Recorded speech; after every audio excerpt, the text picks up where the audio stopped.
Okay, hopefully all our audio and everything is going well. And if anyone is already here for the stream, welcome. Welcome to the stream. It's a somewhat special stream today because we are celebrating crossing the 400 subscriber mark. Hooray! Hurrah! It might not be a big deal for, the rest of YouTube or for most people, but we appreciate it. We're having fun. Every little milestone, every little thing contributes to, growing the audience, doing some new stuff. Here, let me get set up here. I want to get rid of this. We don't need BMO anymore. And we don't need the views thing yet either. We'll see that later. Here we have some nice video for you to look at today. Beautiful stuff, beautiful stuff. So today's, special celebration stream. We are going to be doing a few different things today. You can check out sort of our stream itinerary here over on the left-hand side. We have a few different things lined up. It is still going to be pretty loose, pretty, easy breezy, but I wanted to put this stuff up here and then we can kind of track along with these different topics as we move to the next one. But for the moment, how's it going? How's everybody doing? Is anybody here right now? I forgot to look. Hugo's here. Hugo has typed in the chat. Hello, Hugo. How's it going? It's good to see you here. It's a very exciting day for us. Also, let me know if the music's too loud. I think it's at an okay level, but in my headphones it's pretty loud, so, yeah. As you can see here on the live cam, we have some nice celebration wine over here. It's not bad. I don't know if am I allowed to show labels and stuff? I never know. I never know what the rules are there, but it's an okay wine. I'm going to be having a few glasses of wine as we hang out here. And it's going to be great. Let's see what else. Purple's here too. Hello. We got the regulars here. It's very exciting. Yes, Purple's saying that we're 600 away from the ultimate. Yes, the ultimate goal. The career-ending YouTube goal here is to hit 1,000 subscribers one day, because at least in theory, that's when the platform starts to take us more seriously and promotes our videos a bit more. But for now, we're just happy about 400. 400 for us is kind of a big skip. Our numbers don't usually go up quite this quickly, so yeah, it's something to celebrate. He was saying busy work today. Did have much time. Dragon Quest 9 today. You know what? I haven't checked that out yet at all. A friend of mine mentioned it the other day, just Dragon Quest stuff in general. Haven't gotten into it. Actually, if we can pivot to video game stuff for a second. Actually, I do want to talk about something related to Pokemon here. I'll get to that in a second. But, yesterday I was playing Psychonauts 2, the brand new Double Fine game that was supposed to be released like 2 or 3 years ago. I don't know if anybody else here is super interested in that, but oh man, I love it. Oh, look at this. We have Half A Studio saying, I don't remember when or why I subscribed. I appreciate that, I guess. Thanks for stopping by, Half A. That's also a fun name. I do like it. I assume you have a studio. Fun time juice. Sure, why not? It's, let's just say it's just grape juice. But yeah, I was playing Psychonauts 2 yesterday. Pretty good time. I don't think I've ever finished a Double Fine game before. Probably not. But this one has been delightful. I've really enjoyed going through it. I think there's a lot of fun ideas in the writing, especially the dialogue feels pretty naturalistic most of the time, or heightened enough to be sort of cartoony and fun. But no Dragon Quest stuff. I tried one out a while ago, and just lost the will, I guess. Still trying to finish Psychonauts 1. You know what? I actually have something on that. I tried playing the first Psychonauts game, 2-3 months ago. Because I thought, why not? I'll try it, and then maybe I'll know what's going on for the sequel. but yeah, by the time I got to, like, I think I was still in the training course sequence of the game where Brain Commander guy is telling you, like, do this, here are your basic skills and move sets and stuff. Something was kind of broken in the platforming, and I was just like, I'm done. I'm done. The story seems really neat, but I just couldn't stick with it for some reason. I would gladly, like, watch a Let's Play probably, but so far the second game has felt a lot smoother in terms of platforming, and environment designs and stuff are super cool. It's just fun to explore. Hugo's asking if I ever finished Broken Age. No, I did start Broken Age at some point. I think I got it maybe through Xbox Game Pass. Maybe not. But I did try out Broken Age, but my realization there too was just, oh yeah, I don't like point-and-click adventure games, at least not now. I grew up with a lot of the Humongous Studios games, Freddy Fish and Pajama Sam and Spy Fox and Putt Putt, stuff like that. But yeah, I agree halfway that some of the platforming is a little bit janky in the first one. Yeah, in general, I think there's some rough edges on the first Psychonauts game, which is fine. Especially for the time. Like, with Double Fine, it really seems like it's always been more about the ideas behind it, and then the execution is just, whoa, too loud. The execution of the Double Fine games is just kind of secondary, I feel like, and I don't want to put them down or say that they're not trying really hard to make a polished product. But yeah, at least with the first Psychonauts game, I just felt like, okay, the ideas are the most important thing here. Yeah. There we go. I roped halfway in with the Freddy Fish stuff. Oh yeah, I think I played just about every single Freddy Fish game, including the spin-offs. Because remember how there was Maze Madness or something? That was a Freddy Fish maze spin-off game. I played that. I definitely played through the Schoolhouse one. I'm trying to remember if there was another one after that. But yeah, Humongous Entertainment. I don't know why I said Humongous Studios earlier. But that place was founded by one of Tim Schafer's former LucasArts buddies, I think. So those games really aren't that far off from some of the contemporary point-and-click adventure games, I think. But yeah, good stuff. Good stuff. But yeah, I wanted to briefly brag about my... so I made a kind of a predictions video for the new Pokemon Legends Arceus game that's supposed to come out next January. And I made that, I don't know, a month ago, something like that. Just on a whim. I didn't really suspect that the YouTube Pokemon community would be super into it. But I wanted to briefly brag about that because I watched the Pokemon Presents from last week, I guess, or whenever it was. And I don't know. I think I got a couple big things right. And no one is, the video views have not shot up, so I don't know what it is, but I got a couple big predictions right, and nobody's talking about it. Oh my goodness. Yes, yes, I am the guy who made the Summer Camp Island video. Yeah, that's it. In fact, we'll get to that in a second. I was briefly going to go over the what are currently the top 5 most popular videos on the channel.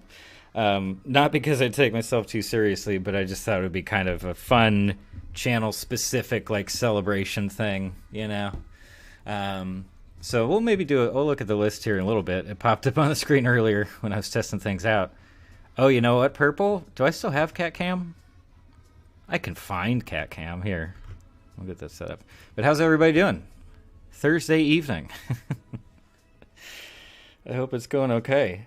I spent a good part of the afternoon just trying to set things up here, putting a few things together for the stream. But let's see. Do I still have Cat Cam? Oh, no. Oh, it's got to be here. Yeah. I'm very good at organizing my files. Don't question me on that. No way. Here's Cat Cam. I have to make that smaller. Here, Cat Cam can go where the face cam slot is on my paper layout here. How's that? Looks pretty good, right? But yeah, the Summer Camp Island video has remained the most... well, actually, I'm still not... I'll have to double check whether it's currently the most popular video on the channel. But yeah. Yeah. Cat's hanging out. I got a lovely cat loop here, so she's just going to hang out, and then she might show up on the actual camera later if she wants to get in the way. Yeah, it's, you know, I think it's all going to go great. But, yeah, oh, this wine's not bad. I'm not usually a huge wine person, but this is all right. Yes, indeed. Should I put that, like, is it more involved if I put it, I could hide it behind the camera. Oh, we're having fun. Well, cool. You know what? Let's have a brief look at the channel's most popular videos thus far. Just the top 5 anyway. So I just went into the metrics. I just went into the back end, you know, the YouTube Studio space to check the numbers and things like that. And it shifts, you know, kind of consistently. Oh yeah, don't worry. Thank you guys for looking it up. But I've got it right here. Look at this. Look at this right here. Yeah. Here, let me. No, that's not the one I want. Let me just scooch this down a little bit. There we go. This is our top 5 here.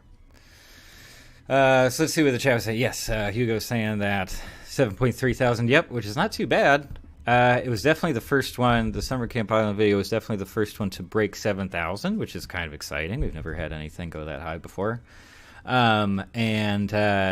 In fact, the later alligator video coming up in a second, that's wild to me because that started out with next to nothing. It had like 12 views for multiple months.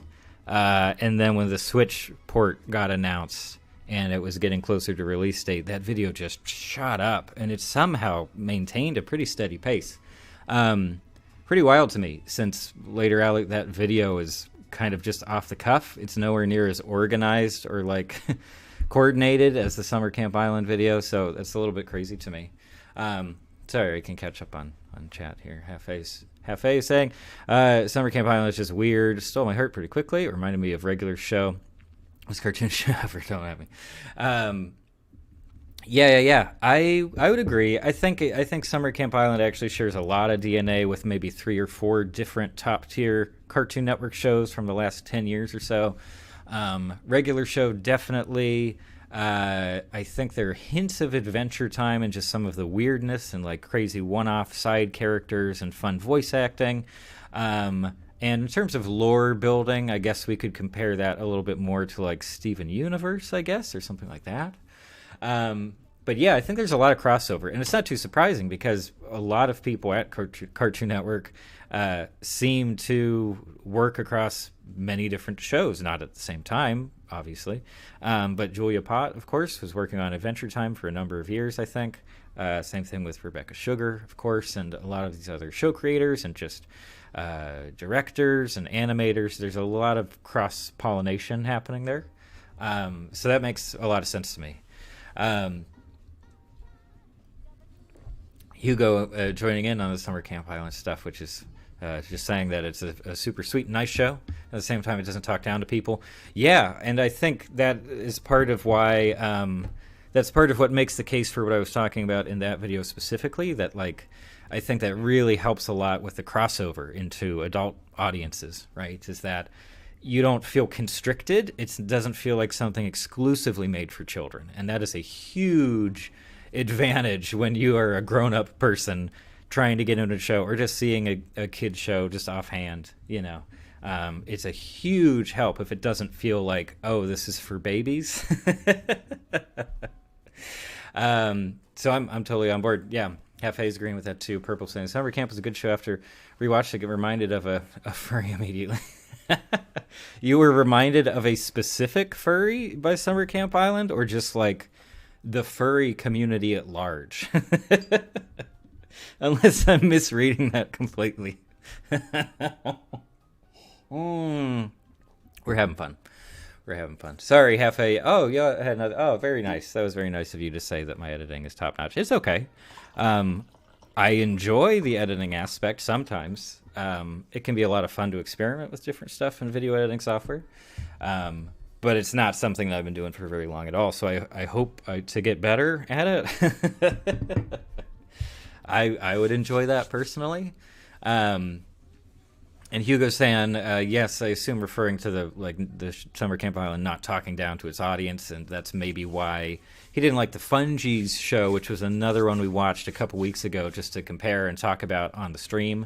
Yeah, I mean, I still don't think that Fungies is completely in the camp of just for kids. I do think there's plenty of room for it to attract adult viewers as well. But at least on the surface level, it does feel like it's more aimed at children, which is fine too. Of course, there's nothing wrong with that, making that kind of show. And then it was a little one-off jokes and sort of random humor that would come up in the Fungies that felt like, oh, okay, this reminds me of Adventure Time. This reminds me of other adult-friendly animated shows, I guess. So that makes a lot of sense to me. And yeah, in terms of, I'm curious, in fact, while we have a few folks here, has anybody played the Later Alligator game? I mean, I guess, have you seen this video at all that I did on it? But has anyone actually played the game? We were just talking about like point and click adventures, and Later Alligator is basically falls into that category. So yeah, I would be really curious to hear if anyone was interested in that one at all. Half A is saying that they have. Gotcha. Yeah, I played it not too soon after launch. It took me a while to make the video, though. And I agree that Later Alligator is damn nice. No, it's very positive and bubbly and fun. And again, I mentioned not being crazy about point-and-click adventures. That one I have a blast with. There weren't any rough spots of like trying to find that one item you need to progress. I'm a huge fan of that, of not hunting around for different things. I had a great time with it. I haven't replayed it. I know there are multiple endings, and I would be interested in that. But in general, I got into it because I was already familiar with the work of Lindsay Small and Alex Butera, because they've done some incredible animation. If you haven't seen their web show, Batman Piderman, it's wonderful. Spell it just like that on YouTube, and you'll get there. But it's wonderful stuff. Just so filled with joy. Hugo's saying Julia Pott worked at Adventure Time from 2013 on, I guess.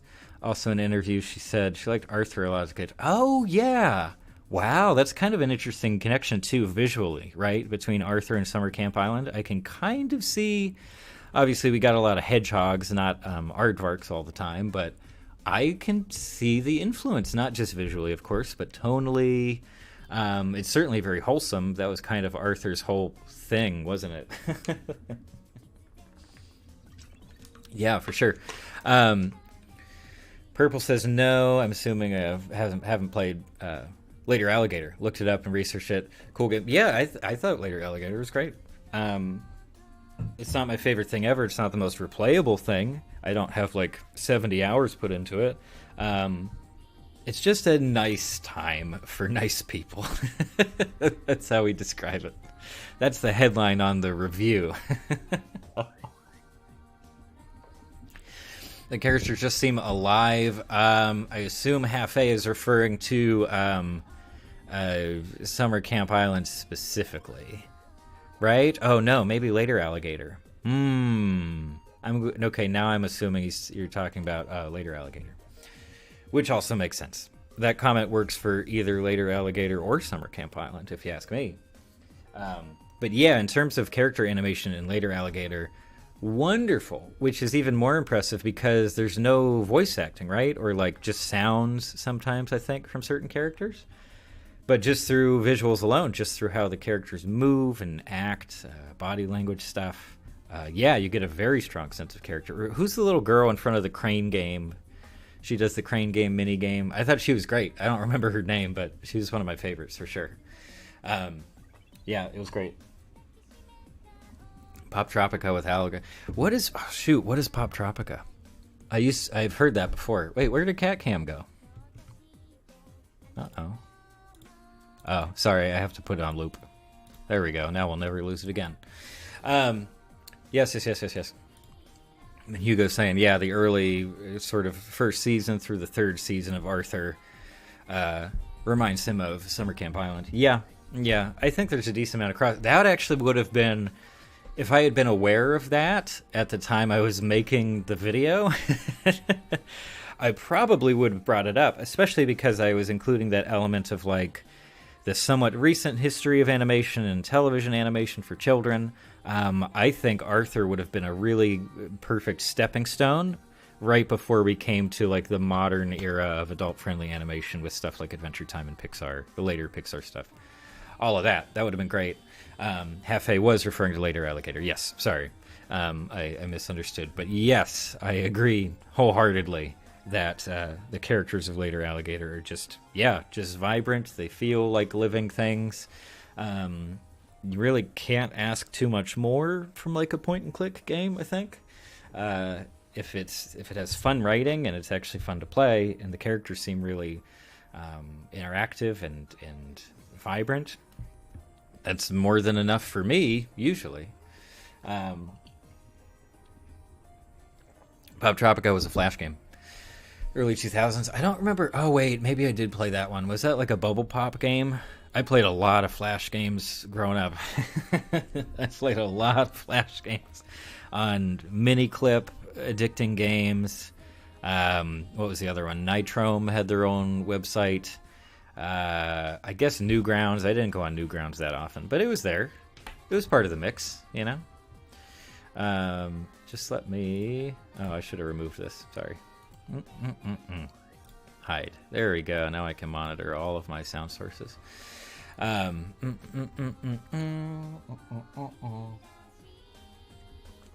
Hefe has a question for us all.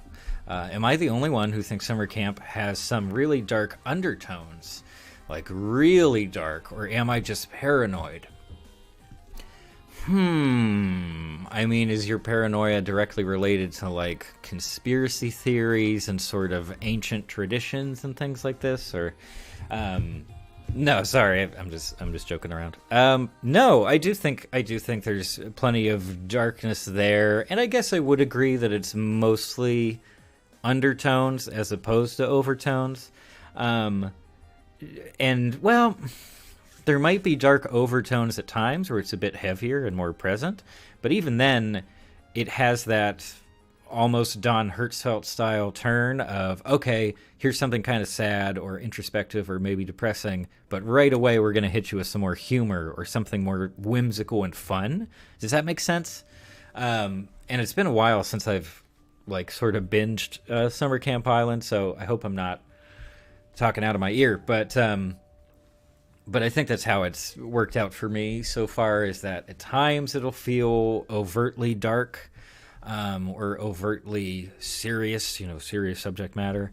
But I think it's layered really, really well with lighter content, just fun, goofy jokes, very real stuff. In particular, at least during season 1, the exploration of Oscar's character and his personal relationships I thought was actually pretty good. And that definitely got dark at times, There were definitely moments where it felt like the kind of thing you really maybe aren't supposed to bring up in children's shows typically. But it still worked because they weren't dwelling on this slightly more serious, depressing stuff. It was very buoyant. Summer Camp Island is a buoyant show. That's my new review. So no, I don't think you're being paranoid about that, Hefe. But yeah, no, there's plenty of darkness there, and I think that's a big part of the appeal for me.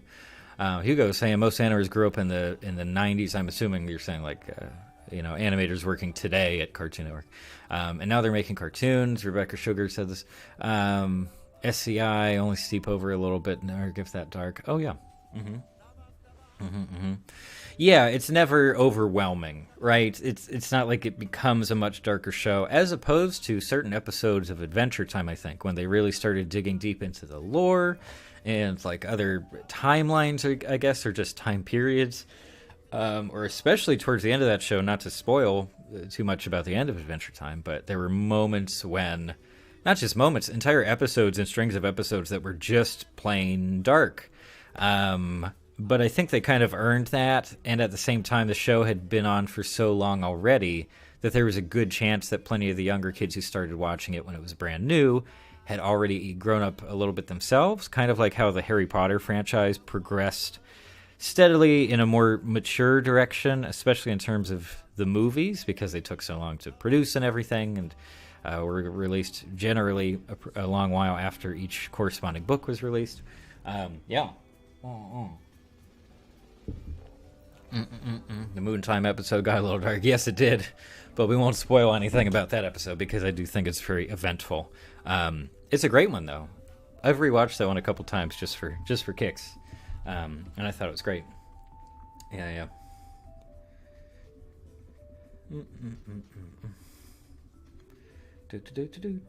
Gotta send a text message on the phone.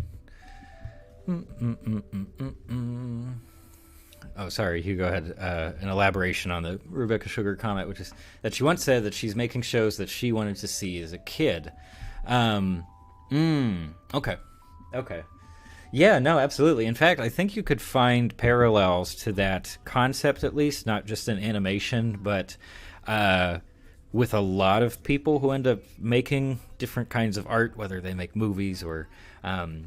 especially, yeah, I think animation is maybe it's a bit more common there. But yeah, the idea of the biggest source of artistic motivation behind a specific project is, well, I would have liked this. Like, this is something that I would want to see or experience either now or when I was a kid, or like even books. I've heard certain authors kind of bring up that idea of saying, like, this is just the kind of thing I wanted to read, and I couldn't really find it anywhere. So I think that idea has legs, basically. I think that it applies to potentially a lot of different situations of people who end up making stuff. Some kind of stuff, you know. Purple says, I remember loving Steven Universe when the show was still making episodes, but then after it was done, I realized I didn't really like the show. That's interesting. And I guess I would ask Purple specifically whether you're referring to the entirety, like the original series, and then the movie, and then Steven Universe Future, or just like the original series. Because I guess I wouldn't agree personally. I mean, I'm just saying I didn't have that experience with it. Like, I still have pretty fond memories, I think, of watching the show, especially the early seasons when it wasn't quite so serious. I enjoyed the ride overall, I guess is what I'm saying. But I totally understand it. And I guess I've had sort of similar experiences with other properties, shows or movies, where I had a really great time in the moment, but after the fact, I was like, I don't think I want to go back to that. Like, I don't want to revisit that particular thing. But yeah, totally understandable. Hugo says, oh, we got some more Rebecca Sugar lore. Yeah, I've never really looked into too many of her interviews or anything, but she seems like an interesting person. But Hugo is saying that Rebecca and her brother, Steven Sugar, which is a great name, by the way. He's now working on the Owl House, okay. Both good and okay, and they really like Steven Universe. Yeah.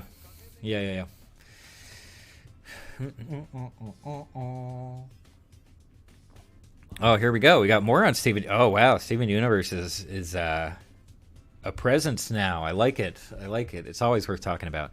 But Half A is saying that they recently started Steven because their sister just insisted that they had to watch it. Still at first season. Yeah, first season is a very different show. I'm not saying that like the first season is better or worse than the other seasons that come up before the movie. It's just a very, very different show at that time. Even the way that character models look, I think, especially Steven, like and this happens with other shows too, like The Simpsons, for example. If you look at season 1 Bart Simpson, he looks very different from what he ended up kind of becoming. And similarly, Steven, his character more or less stays the same, but visually he's like a round little ball in season 1 and just kind of adorable. But I like it. I haven't gone back to the first season of Steven Universe. Not for a while, so it would be interesting to kind of revisit. But yeah, so far, at least, recently, the stuff that's really fresh in my mind is like the movie, some of Steven Universe Future, and that's about it, I guess. Hugo saying the songs are so good. The first season, they're still figuring out the story. Yeah, well, and we've talked about this before. I think it was on one of the previous streams, but it seems to be the case with plenty of television shows, whether it's animation or live action stuff across basically any genre on any channel or streaming service. It just seems like either the first 1 or 2 seasons of the show, everybody's getting their footing. Because, of course, a TV show isn't just this. We like to think of them as very singular things, but in reality, they're like, caterpillars with thousands of legs, because they just have so many different people working on them, from the writing team to different directors and plenty of performers, from the main cast to the extras. You have different people working cameras potentially and other people in the crew. All sorts of variables that can contribute to what the show ends up being. And on top of that, you have how audiences are responding to different shows. And that's a somewhat recent thing, right? Last 10 or 15 years, that now that we have internet comments and social media platforms where people voice their opinions on media so quickly after it's been released, now that's just something that people working on shows and movies have to deal with, is that feedback. And they have to decide how much is that feedback going to influence the work we do from here on out, if at all. So I think it kind of makes a lot of sense that at least the first season of a show, maybe the first couple seasons, are kind of shaky. They're kind of wobbly, and it's a while later when people sort of when the show itself comes into its own, I guess.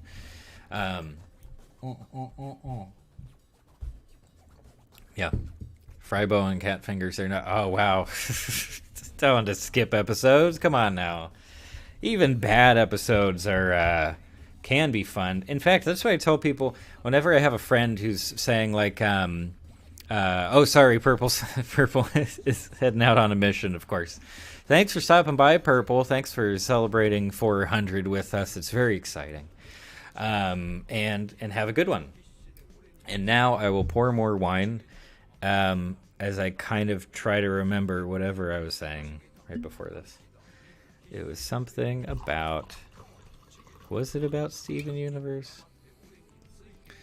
Oh, that's what it was. Yeah, talking about skipping episodes and stuff. Which there are some shows where I think, yeah, it's helpful to kind of skip a few episodes. But yeah, in particular, whenever a friend of mine says, like, you know what? I've decided I finally want to check out Twin Peaks, like the original show, the first couple seasons. And so what do I do? Like, do I skip around and all this stuff and blah, blah, blah, blah, blah.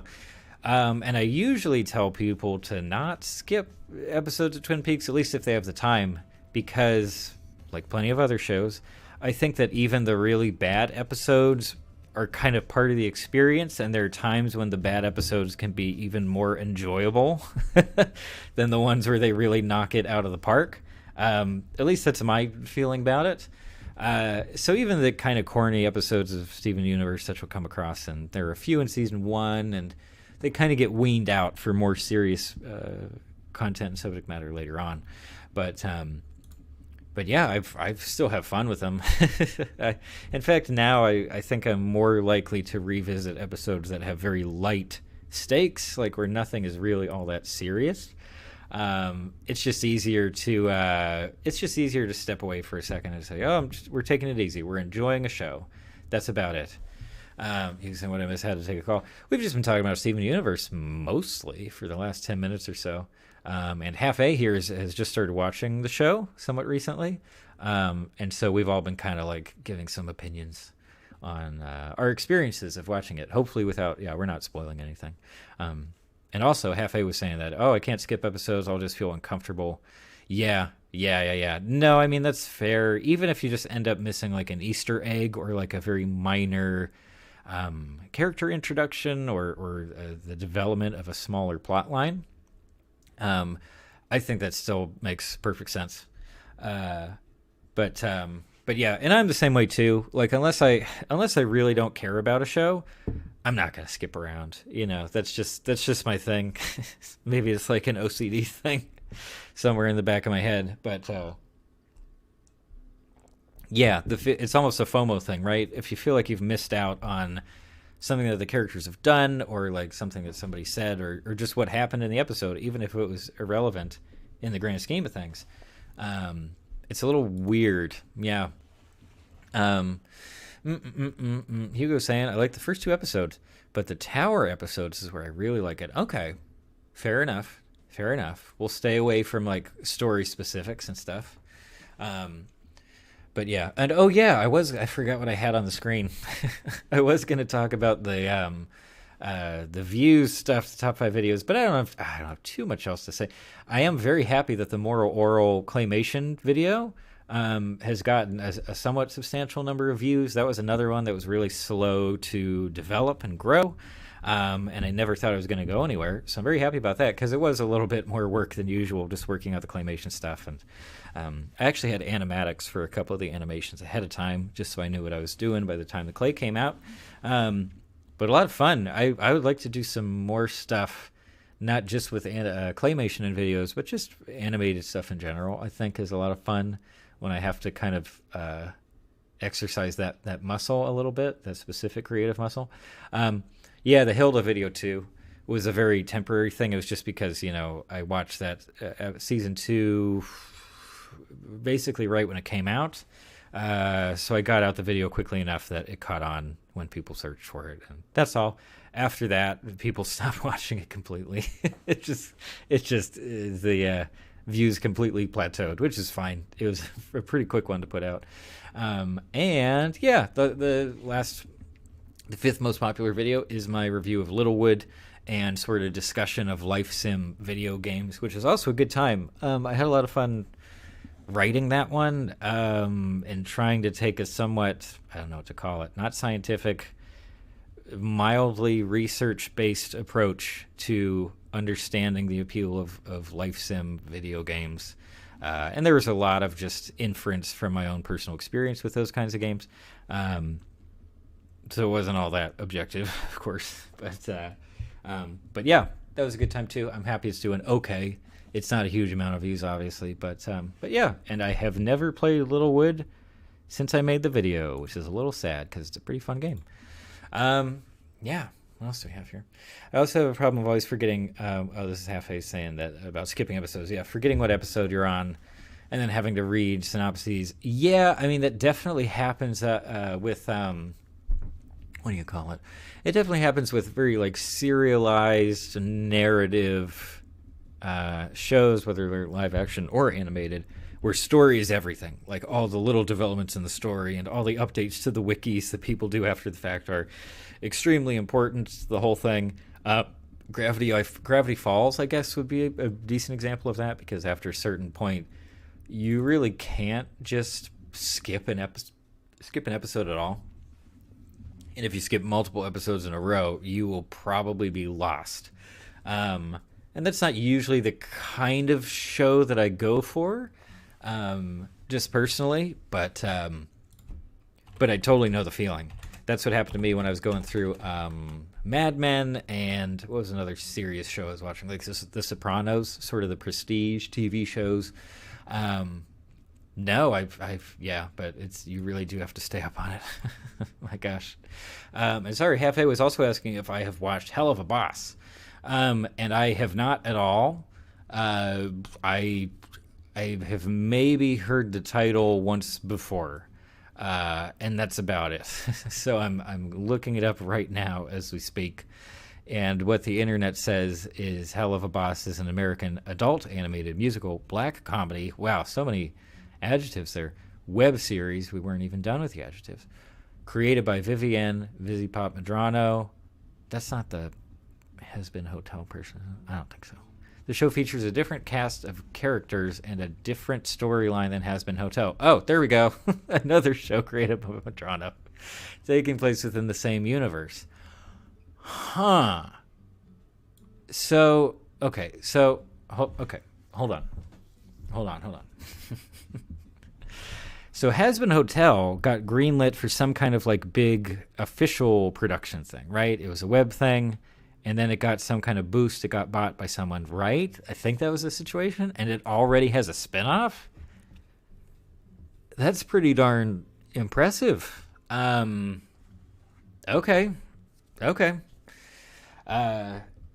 Yeah, well, and this is the part where I say that, yeah, someone previously had brought up Has Been Hotel, and also a couple of my friends had mentioned it when it was like big news that it was getting like a full show or whatever the situation was. Never ended up watching it. I still haven't watched it. I probably need to, although whether or not anyone would care to see a video about it at this point is another question, I guess. But yeah, haven't seen it, so I haven't seen the spinoff either.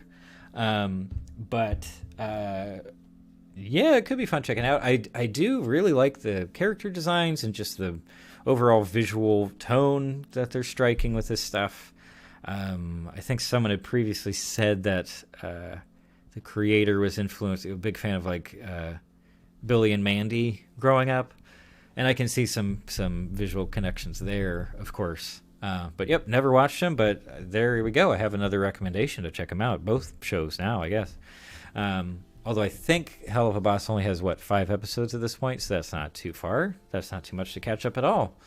And then it's free on YouTube. Perfect. I like that, not having to pay for shows to watch. And Hugo's saying that she's working on both shows at the same time. Well, damn it. Jesus Christ. That's, that's impressive. Running 2 different animated shows at the same time is, that's not just something that just anyone can pull off. So that's pretty cool. Maxwell Adams helped her make the show. Oh, well, there we go. So it was maybe sort of a mentorship thing there. So maybe that's where some of the influence came from. But yeah, it just seems like that was her style going into these shows initially. So that's neat. That's pretty cool. But yeah, I'll have to check them out. Probably both of them soon. But yeah. Decided to doodle a little bit here. I'm not really sure what's going on with this. Yeah. But yeah, they both look great, and I've only ever heard positive things about Has Been Hotel thus far. So I have high hopes. I hope I'm not overhyped for the show. That can certainly be a bit of a danger in the internet age, is hearing just one too many good things about it and getting your hopes really high. But who knows? I'm sure it'll still impress me in plenty of ways. Hugo's adding. Hugo's got all the fun facts. I love this. This is great. This is like a bunch of research coming in. It's very helpful. Richard Horvitz, who's a voice actor for Billy, does some voice work for Hell of a Boss. Okay, cool. Makes sense to me. Also, as far as I understand, voice acting, at least for like children's cartoons and bigger budget stuff, apparently it's a pretty small world. Like, you have a lot of people doing many different jobs and voices and characters, and potentially multiple characters on the same show and all that kind of stuff. This is mostly based on that. Have you guys seen that documentary about voice acting that was, I think it was directed by John DiMaggio, or he at least was like executive producer. It was his project overall. And they just talked to professional voice actors, and they're like, here's a glimpse into our work, and that's about it. But yeah, it seems like it's a somewhat tight-knit community, at least in compared to like television actors, which is a huge pool of people. So yeah, it makes sense that, you would maybe have like an older hand collaborating on this new property, especially if it has artistic connections to some work that they had done previously. I might be overhyped, but no, it's fine. It's fine. I don't get too hyped up for stuff in general, really. There are not too many shows or movies or anything that I get crazy excited about. Um, but it's nice to be surprised, too. Hugo the Fact Master. That's right. That should be capitalized, too, I think. That's like an official title that we put on a certificate. Yeah, absolutely. Oh, no, I forgot to move my marker. Look at this. I made this very elaborate visual that I can move along with our topics here. We're here now. It's like a progress bar. Hugo says, yes, the same Horvitz did Bill and Zim and is Moxie and Hell the Boss. Yeah. No, that's cool. Zim was, oh boy, Zim. Oh my gosh. I bet if we look on YouTube right now, there are roughly 200 video essays about Invader Zim out there. I feel like that was, I don't think it was the most popular show because it got pulled relatively quickly, right? After like a couple of seasons, as far as I remember. But still, like anyone who watched Invader Zim, especially if they were like a young kid at the time, you remember Invader Zim. Like that was a show that had some impact. Jesus Christ. Oh my gosh, Invader Zim. Oh. Hughes says I really like the cartoon. How they're made to do a lot of that's awesome. That's that's awesome. You're just really passionate about this stuff. I think that's cool, especially with just, the internet rabbit holes that are available to us to jump down if we so choose. It's just kind of fun sometimes to be like, you know what? I want to learn more about X. And you just kind of go for it. And there's so many resources out there. You can fall down a Wikipedia rabbit hole in particular. Just so much to look at. So much to absorb. Potentially too much to absorb at certain times, but yeah, it can just be a lot of fun. What was I researching lately? Typography. I was researching like typeface and fonts lately for some reason. You can really spend some time on that. I'll tell you that much. Oh my goodness. Oh, sorry, I missed a comment from Half-A in the feed here saying, speaking of cartoons, have you watched J.G. Quintel's, that's the regular guy's show, new show, Close Enough? It's basically an adult version of regular show. Yes, I have. Not all of it. But that's the show where it's essentially like an autobiographical hymn, or at least that's the vibe, right? And he's married, and they are kind of bad at being parents, but they're trying their best. I have seen some of that. I saw maybe like 5-6 episodes of that show. Not too bad. In fact, this is a very specific story. But can I tell you a story that is directly related to Close Enough and kind of J.G. Quintel in general? I don't know if the dude grew up in L.A. or if he just started working here when he got the gig with Cartoon Network or what.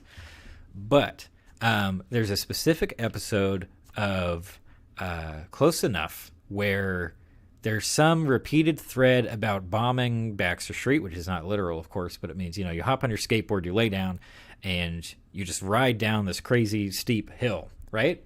Don't know if you remember that episode. It's one of the few that I actually happened to watch, but I have a sort of fun story. So Baxter Street is real. It's very real. It's over in like Echo Park, Silver Lake area. It's probably like safely Echo Park. But this street is insanely steep. And I mean, I say that like LA doesn't have any crazy steep hills. It's not San Francisco. Maybe someone from San Francisco would think it's not so wild. But Baxter Street in LA is very rough. And it just goes from one crazy steep peak down into a huge valley and then right back up. Like when you're at the top of one of these hills, it feels like you're just on a roller coaster. Like there's no flat at the top of the hill. It's kind of scary, especially if your brakes aren't like up to snuff at the moment. But so here's the story. So this was several years ago, and I had somewhat recently moved out to LA. And I was just staying in different places, like a couple different sublets in different neighborhoods, and staying with family, all kinds of different stuff. I wasn't like, settled yet in one apartment or house or anything like that. And one of the places where I was staying was like very, very close to Baxter Street, right? And any time that I told the GPS to take me somewhere, whether it was to the grocery store or to like a doctor's appointment or to get on the freeway to go to somebody else's house, basically every single time it told me to skip all the main safe roads and cut through the neighborhood through Baxter Street. And at the time I was driving stick shift, right? I had this beat up stick shift junker car, and I learned to drive it in LA, learned to drive stick. It was okay. It was kind of a pain in traffic because you're constantly on the clutch and everything. But anyway, the GPS always told me to go over to Baxter Street, and sometimes I wouldn't know until we got there. And it was like, turn onto Baxter Street. You're going to be fine. And it was some of the most terrifying driving. Really terrifying, because if you've driven stick before, you've got to keep your momentum going, because if you lose momentum like in the middle of a shift, or you just don't have enough power to get up a slope, you might start to slide backwards. And this is what happened to me on Baxter Street basically every time I tried to drive it. Like, I couldn't even get to the top of the hill because I would start sliding backwards, and it was terrifying. And it was so great and so convenient that there was never anyone behind me on the hill, but like horrible. So just seeing that come up in not regular show, close enough, was kind of fun, and gave me some, let's call them happy memories. Let's say that. Now I can catch up on chat now that I'm done with my not very good story.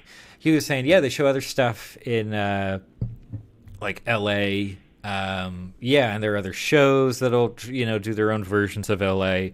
BoJack Horseman is a really obvious example, of course. It can be fun. Most of the time it's just nods to things around LA as opposed to super accurate representations of different stuff around the city. But what else we got here? Nerdwire. I'm not, or Nerdwire. I'm not familiar with them. But they did a video about it. It was okay. It was a fun group. Oh, no. They're like dead now. It's a dead like channel or something like that. I'm not familiar with their stuff. My GPS is trying to kill me. It didn't take me into a lake like Michael Scott, but yes, it even nowadays, if I try to drive somewhere during rush hour or something, it will inevitably send me through neighborhoods, and then it'll be like, okay, now just make a left onto this very busy street during rush hour where you don't have a traffic light or any stop signs to help you out. You'll be fine. It's going to be fine. Just do it. You really have to fight with with the AI in some of those situations. It can get a little spooky sometimes.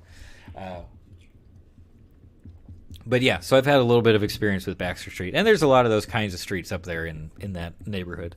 But it's definitely one that I just stay away from it now, if I can help it at all. Yeah. But no, anyway, sorry. That was a really long way to just say I've watched a few episodes of Close Enough. I like it okay. I wasn't like hooked to the point where I wanted to keep watching episodes, and it never got to that point for me. But it was still very enjoyable. Is that one on, where did I watch it? Was that on HBO Max or Hulu? I feel like it was one of those two, but I don't remember which one it was. Either way, I had like a friend's login, so I just used that. But yeah, I guess I would finish it. I don't think there's that much of that show. How many seasons of Close Enough are there? Like 3? I can just look it up on this internet here. Close Enough show. See, I have internet right here. I can just find out. Created for TBS in 2017, and it's apparently still running. But it says that its original releases in 2020, which doesn't make a lot of sense. HBO Max. Yep, that's it. That's the one. What are the Google reviews like?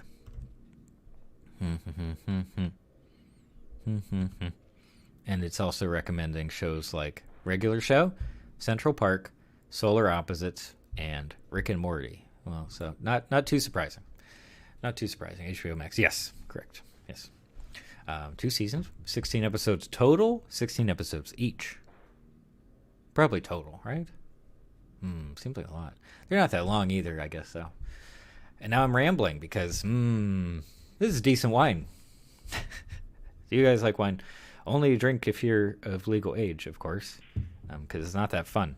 But this is a Tempranillo from somewhere in Spain, and it's okay. It's totally fine. It was not that expensive. Half-A says our city has a lot of back alleys. Whenever we use Waze, the GPS just ignores the main roads and is like, yeah, go down this. Yeah, Waze is like when you decide to use Waze, it feels like you're just stepping up to the blackjack table. Do you know what I mean? Like, Waze, I think, is really good for folks who are just like, whatever happens. You know, like you're kind of entering into an agreement when you go into Waze. Yeah, no, it's pretty wild. It really does try to take you in alternate routes, I guess they would call them. But like, oh my gosh, you end up just like careening through quiet neighborhoods and hoping that you don't hit anything. Oh my goodness. Sorry. Hugo is clarifying that it's 8 episodes each for each season of Close Enough from J.G. Quintel. That shows some good voice acting too, I think. Whoever's the plays the child, like the main child, I think is not bad.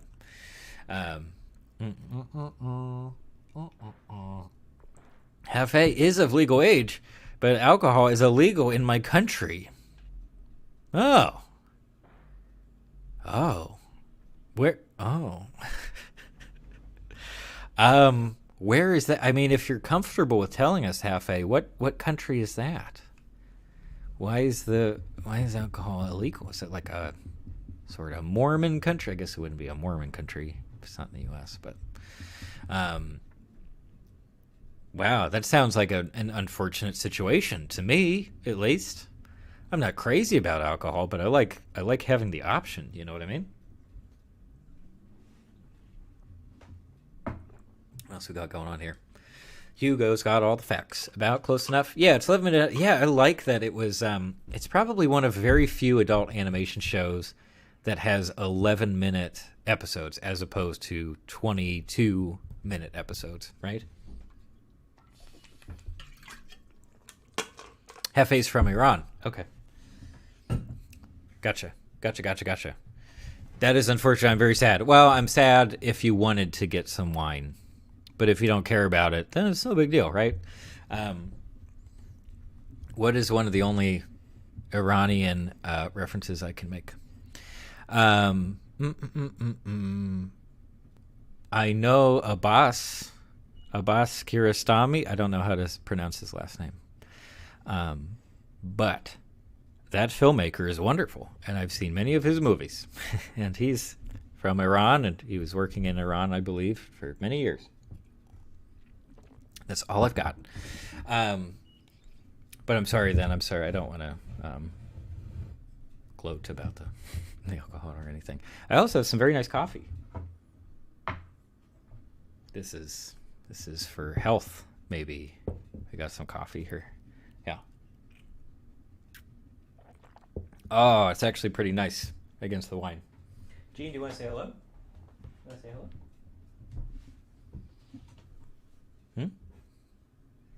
No? Don't drink that.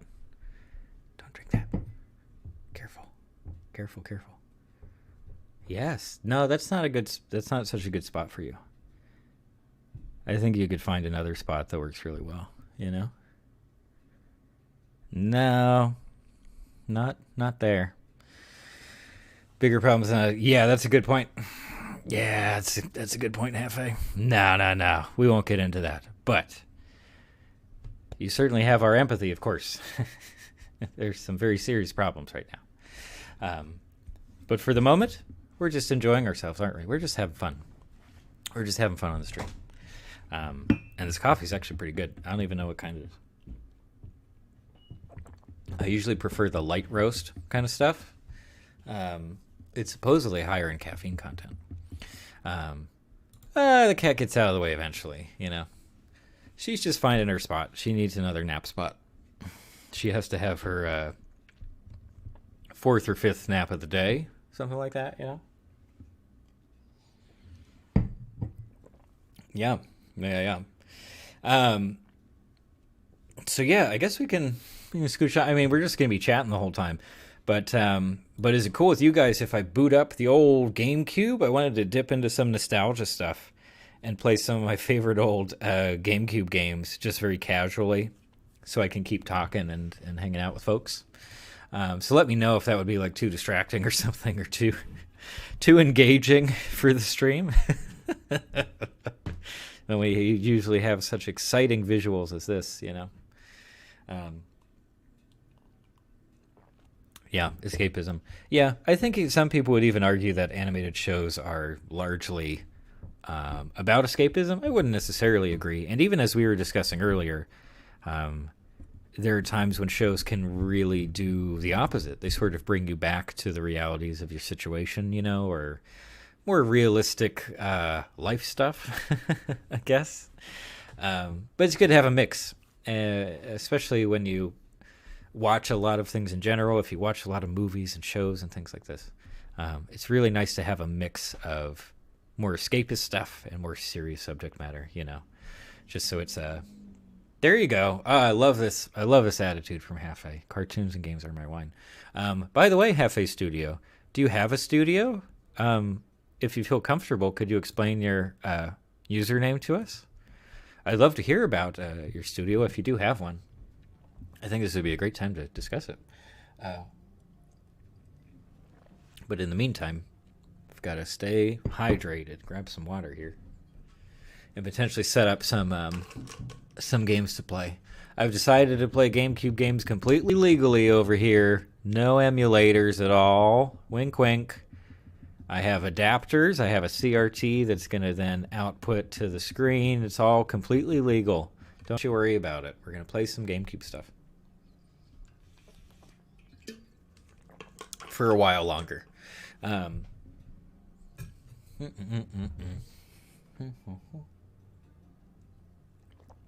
this Tempranillo's not bad. Not too bad. What is it, Gene? Oh, is Fritz the cat about to loop? I think so. I wanted to have a movie playing in the background of the stream, and I decided on Fritz the cat at the last minute.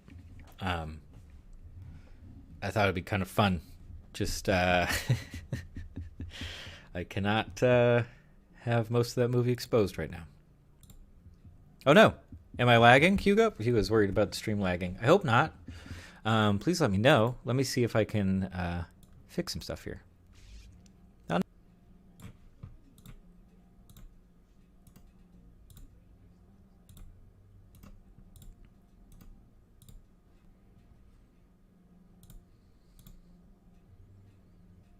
Okay, close this.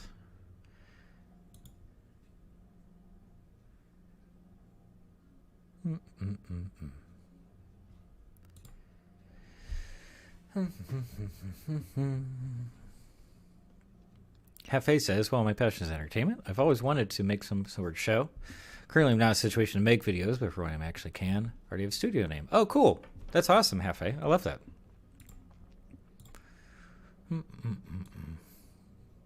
Oh, no. Oh, no.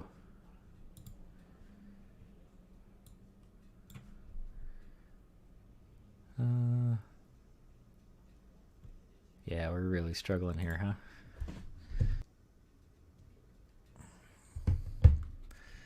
Hello. Sorry, guys. Hope I'm not too laggy here. I am trying to do everything I can to keep my internet from exploding at the moment. Boop. But in the meantime, thank you for sharing that with us, Hafe. I think that's great. I think that's a really great attitude to have about the whole situation. It certainly can't be easy. I know that much. Yeah. I'm gonna change up the music too here. Let's change it to this. Yeah. Oh, calm. Fresh air.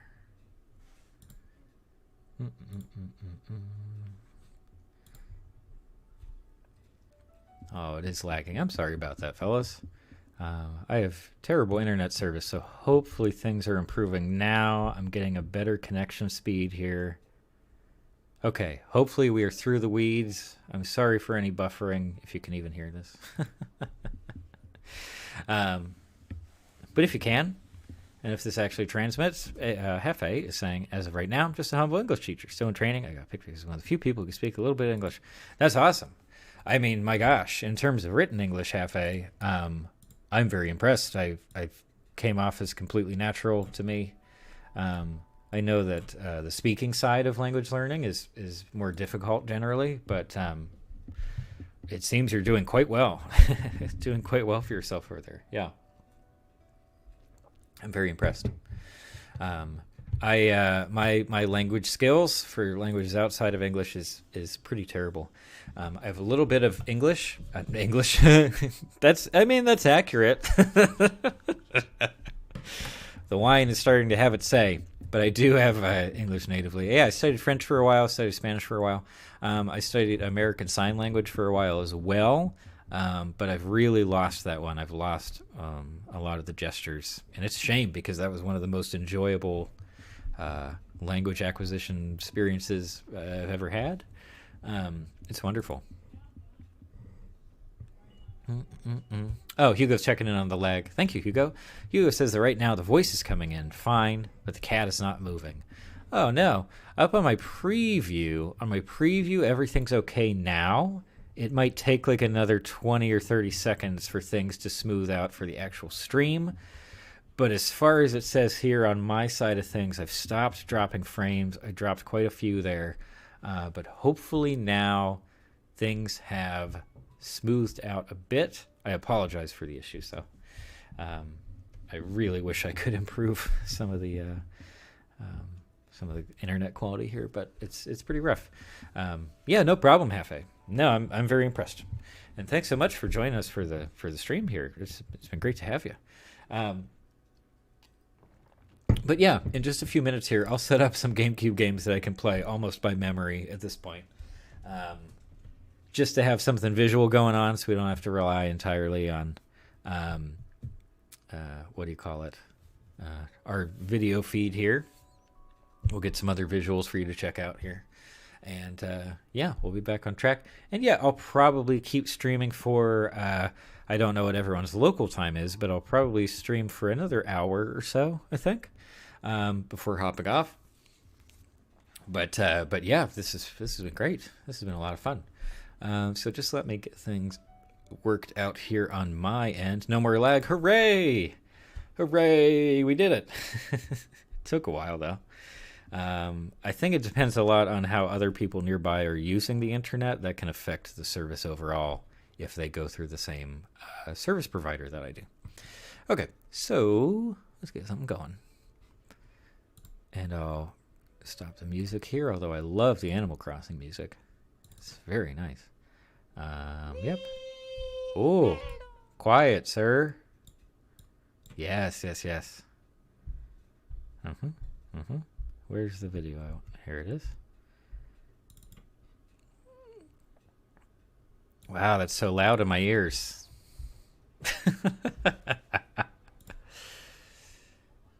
You come up here.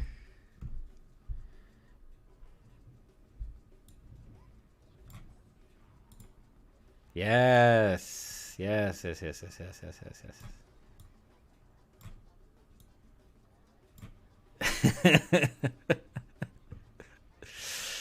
Just give me a real quick second here, fellas. There we go. Yes. Okay. My mic volume should be okay. And then this audio, it was just so loud in my headphones. Now we're like, okay. Half-Ace is living the stream. Who doesn't? Hey, you know what, Half-A, if you feel like hanging out every week, I stream, Thursdays at 6 p.m. Pacific time. So I'm sorry that I don't have the time conversion there for you. But yeah, so we do that pretty consistently. Yeah, it's just fun. We're mostly just hanging out. Sometimes, well, a lot of the time we'll talk about animated shows. But outside of that, all kinds of things. Last week I was doing some live animation through Adobe Animate. I thought that was a lot of fun. So yeah, it's it's a nice little group we got. We're obviously not like big name streamers, but that's okay. That's okay. We're just people who like talking about stuff, I think. Do I have DSL for internet? I could, Hugo. if I had the time and the will, I could complain about my internet service all day long. I could absolutely. I have so many problems with my internet provider, but I don't want to just sort of bad talk them on stream the whole time. So I won't say too much about the specifics of my internet provider, but it's pretty darn bad, the service they've provided me with. Crash Team Racing, but with an Italian plumber. You know what? I wish I had Crash Team Racing on this definitely real GameCube, but I don't at the moment. So we're stuck with one of my favorite games, Mario Kart Double Dash. Yeah. Hefe is saying, if I'm awake, I will drop in. When I join the stream, it's about 4 a.m. Wow. Hey, that's some dedication right there. My goodness. Oh, my gosh. I used to wake... Uh-oh, my controller's not working. Or it is, and it's very laggy. Oh, no, we got it now. I think my controller's having some difficulty communicating with everything. But this is the real test, whether I can still keep up on the chat and hang out with everybody while also playing the game, because I take it very seriously. But yeah, thanks again, Hefe. That's very impressive that you were able to come out for the stream so early, especially when you didn't remember the channel or anything. This is great. I'm super appreciative of that. Can I get these guys? No, let's just send it backwards. Boop. Hugo has some stuff about the game. The two people in a car at the same time is fun. Don't know. Yeah, well, it was the gimmick they had at the time. I think they just wanted to move on to different gimmicks. Different ideas that they had, Sorry, I had to move the mouse cursor from my GameCube screen, of course. Yeah, Hefe, I hope you're not. I hope we're not keeping you from valuable sleep for the day ahead. But we sure do appreciate having you here. This banana is not super. Oh no! Oh no!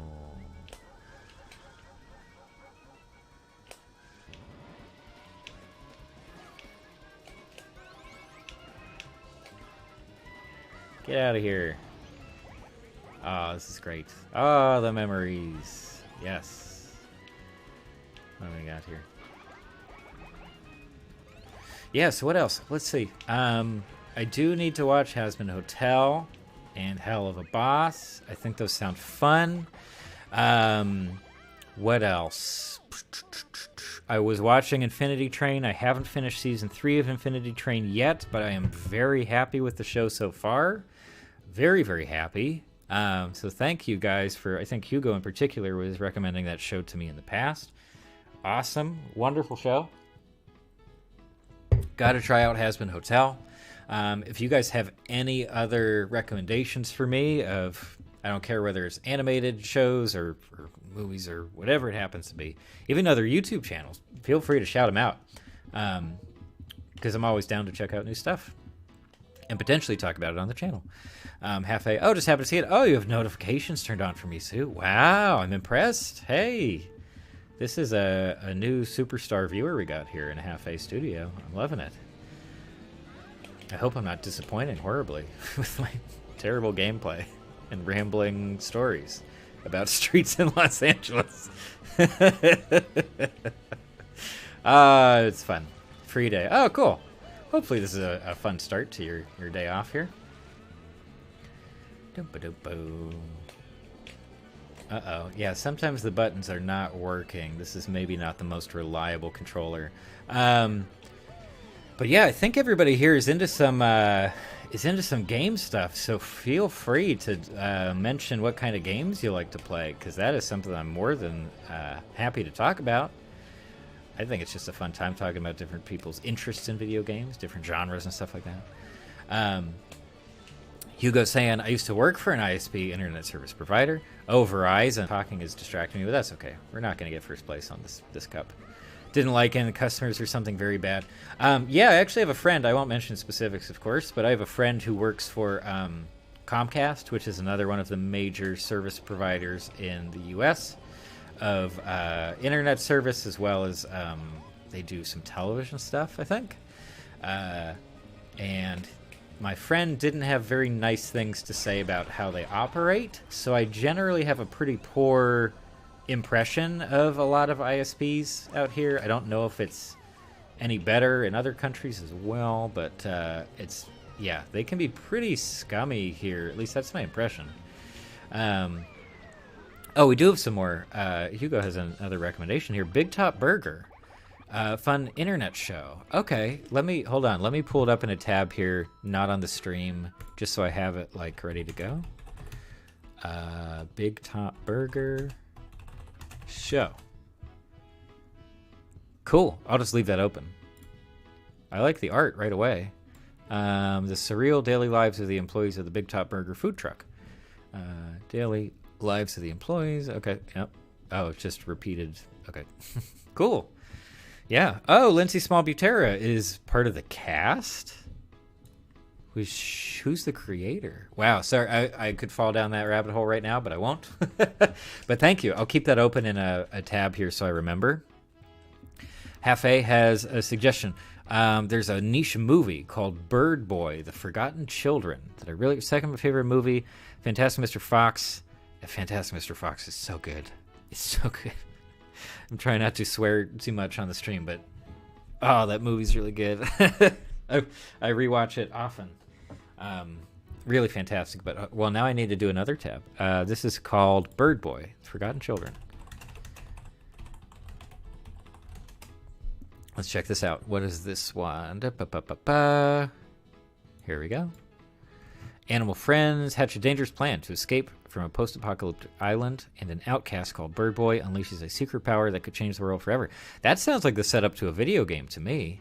I'm also going to look at the trailer very briefly here, so I apologize if I'm a bit distracted for a second. It's distributed in the U.S. through G-Kids, which is always a good sign. Oh, wow. I really like the visual style here. Ooh, hey. Hello there. Shading and shadow stuff. Oh, yes. Okay. I have to stop myself again. That looks really neat, but I gotta pull back. But I have it bookmarked. Oh, this is great. Hold on. Let me take a break from the game, in fact. We get to enjoy the music here from the game for a little bit longer, but I want to pay attention to these recommendations while I have them here. So let's see. Next one up. Okay, Bird Boy. I have that one marked down. Amara. Amara is another web series, it looks like. Let's see. Amara show. Perfect. Okay, it has an IMDb page and all that kind of stuff. Okay, there's the voice cast. Seeing some character models, very neat. Okay, cool. That one's there. What else we got? Hafe is recommending another adult animated show that's on YouTube called Camp Camp. Let me pull that up now. This is great. This is the most, I think this is the highest number of recommendations for animated stuff that I've gotten in years, maybe since college. So I'm just going to leave all these tabs open so that I can remember. Camp Camp is apparently from Rooster Teeth, and Rooster Teeth are, of course, a sort of a staple of internet animation and have been for many years. And this is on, I guess their official website. I think you can just watch them right here. So that's cool. Okay, I got that one down. What else we got? Hugo saying Bird Boy. He's talking about Bird Boy. Spanish from Spain. Oh, okay, it's a Spanish piece of animation. Okay, very cool. I have not seen too much animation from Spain overall, I don't think. And there's an English dub of the movie, which I appreciate.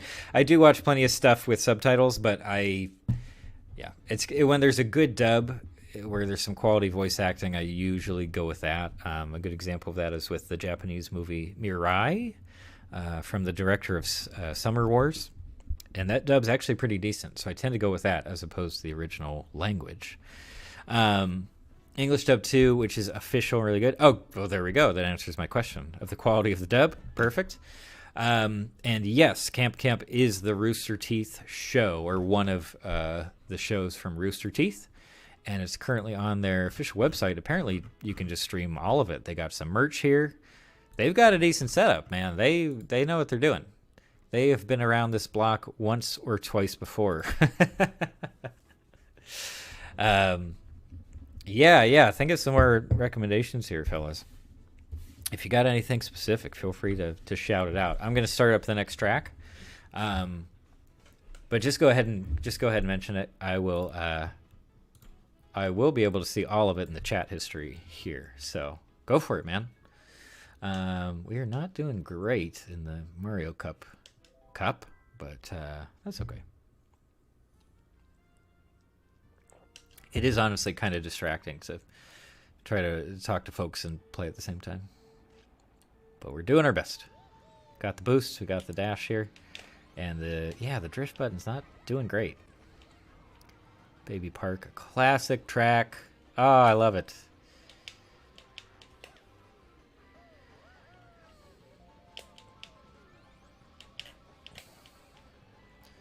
Here we go.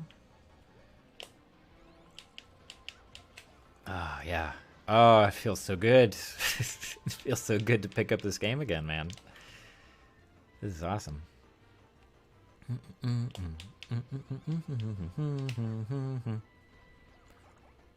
And you get this.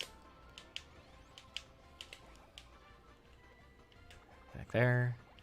What do you think, fellas? Sorry, I'm not trying to gender fellas, but yeah, if you have any other recommendations, especially web series, internet animation, that's an area that I used to know a lot about. I used to know all like the hip web series and stuff. I'm not really that way anymore. So I am more than happy to hear recommendations in that area.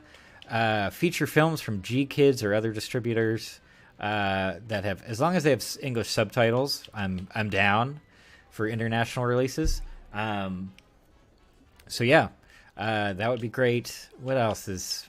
I mean, I tend to hear about all the Disney animated stuff and Pixar stuff, obviously, just because they market so heavily. Did I make a video on Luca? I don't think I did. I didn't like Luca that much. There's my review. Sorry. Oh, we got more comments now. Perfect timing, right as I finish the race here. Rooster Teeth's okay place. They're from Austin, Texas. Okay. Head guys is no longer in charge. Okay. Yeah, red versus blue. Wasn't there another? I don't remember if was Salad Fingers a Rooster Teeth project? I'm just trying to think of other Rooster Teeth stuff right now, but I can't at the moment. Anyway, good to know. Again, Hugo is the fact king, the fact lord here in the chat. I love it. And Half A is saying they recommend Secret of Nim.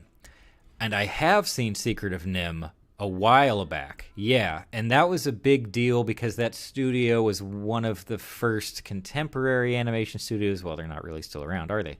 To try to compete with Disney, right? In terms of very similar cinematic content, I guess, similar tone, similar target audience to a lot of the Disney 2D animated movies of the time.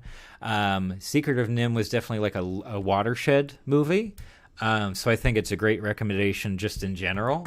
It is not something that I have watched for a while. I watched it a couple years ago, I think, for the first time. I didn't grow up with that movie or anything like that.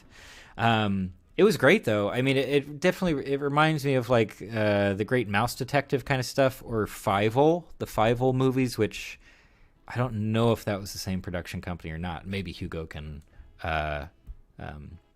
correct me or clarify there. But Secret of Nim is great. In fact, I think you can watch it right on YouTube for free, right? At least here, I think it's just free to watch. But it's great. It's definitely on the side of like children's animated feature films where it's the stakes are kind of serious, you know.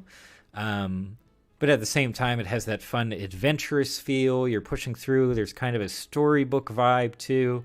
I really like Secret of Nim. I can't say that I love it just because I don't know it that intimately. But it's certainly one that I would revisit without hesitation, I think. The Mice Era. That's a good name for it. Yeah, that's a good name for it, Halfway. Nostalgic feeling about the Mice Era. Yeah, absolutely. Yeah, like I was saying, yeah, Mouse Detective, Fievel, all that kind of stuff. Well, and because, you know, this has rippled through other mainstream children's animation too, right? Where your protagonist or like a title character or a very central character of the cast is inherently like meek and feeble, right? They're not the crazy hero with all the abilities in the world and nothing can touch them and all that kind of stuff. It's like Finding Nemo even, right? Whether we're talking about Nemo or his father, these are not characters that can push everybody else around. These are characters that need support from other people that, you know, are in danger for their lives most of the time. So I think it makes sense that the mouse was just naturally a go-to in terms of animation protagonist for children's feature films at the time. Yeah, I think that makes a lot of sense. Don Bluth, yeah, was using Disney and left to start his own studio. Yeah, that's true. In fact, there's actually a decent lineage of like former Disney animators and employees who have gone on to do their own thing. Another really interesting one, if you haven't checked him out, is the work of the Hubblies. And it was a married couple, and I forget the guy's first name, but he was formerly an animator at Disney, and then he essentially got blacklisted by Hollywood during the McCarthy era, and he went off to New York and just started making movies with his wife, I think his second wife, and it's completely different vibe, really interesting ideas. In fact, let me see if I can... No, I can't do it right now. But if you're interested in the Hubblies animation stuff, Everybody Rides the Carousel, or maybe it's Everyone Rides the Carousel, is a movie they put out in like the 70s, I think, early 70s, maybe late 60s. Really interesting stuff. The Hubblies also had some really interesting animated short films that are like, I don't know, 10, 20 minutes long. So if you want to see some neat stuff from another ex-Disney guy, the Hubblies are an awesome place to start with that. And yeah, Don Bluth was, striking out on his own, doing his own thing. It's just, I don't know, that's just an appealing storyline, isn't it? American Tail, Great Mouse Detective, and the movie with the mouse saving the kid. Oh, shoot. Do we also count Stuart Little, even though the Stuart Little movies ended up being like CG and live action? I think we can count that in the mouse era, right?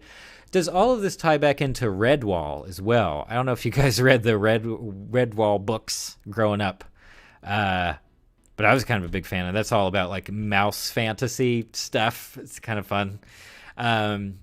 Hugo Sandy Don Bluth did the first movie only for them. Okay. All Dogs Go to Heaven, Land Before Time. I was into All Dogs Go to Heaven for a good bit of my childhood. Land Before Time, I maybe only got through the first 4 movies when I was growing up. I had no idea that they continued on for so long. Jenny Nicholson has a great video where she watched all of the Land Before Time videos and she talks about them, and it's very entertaining and fun. Hafe is saying that there's another mouse movie. Boy, my pronunciation has gone out the window. There is another mouse movie called Once Upon a Forest. Starts with most of the characters dying. Wasn't great. I have not heard of that one, so now I open another tab. Hold on. Once Upon a Forest. But yeah, I wonder how many of these have stylistic or like content-specific inspiration from the Redwall series, because I feel like that was had a pretty big impact when those books were released, whenever that was. Once Upon a Forest is from 1993, from Hanna-Barbera. Oh, interesting. Okay, I haven't seen many Hanna-Barbera feature films, you know? I'm assuming Don Bluth also did Anastasia, Titan AE, and Last Two Killed the Studio. Yeah, I mean, Anastasia, that's the thing. Like, specifically that movie, I felt like was very representative of the, not anti-Disney children's animation feature film movement, but like it was the alternative, right? Those movies were just, it still felt like Disney for the most part, but they were allowed to explore some different ideas that maybe would have been considered too outlandish by Disney, just based on their branding or something like that. Let's see. Check them out. Yeah. No, really cool stuff from the Hubblies. Yeah, any American animation, like somewhat mainstream American animation from any time period where Disney was dominant, it's really exciting to get to see the other stuff that was out there, like some of the competition. Even if we take it way back to the 20s and 30s with Fleischer, right? Because Fleischer was one of the main competitors with Disney back in that era of sort of the grayscale cartoons.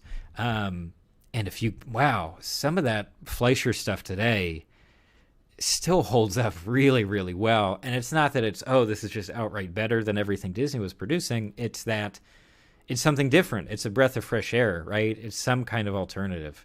And that's just really exciting. Yeah. I really enjoy that variety.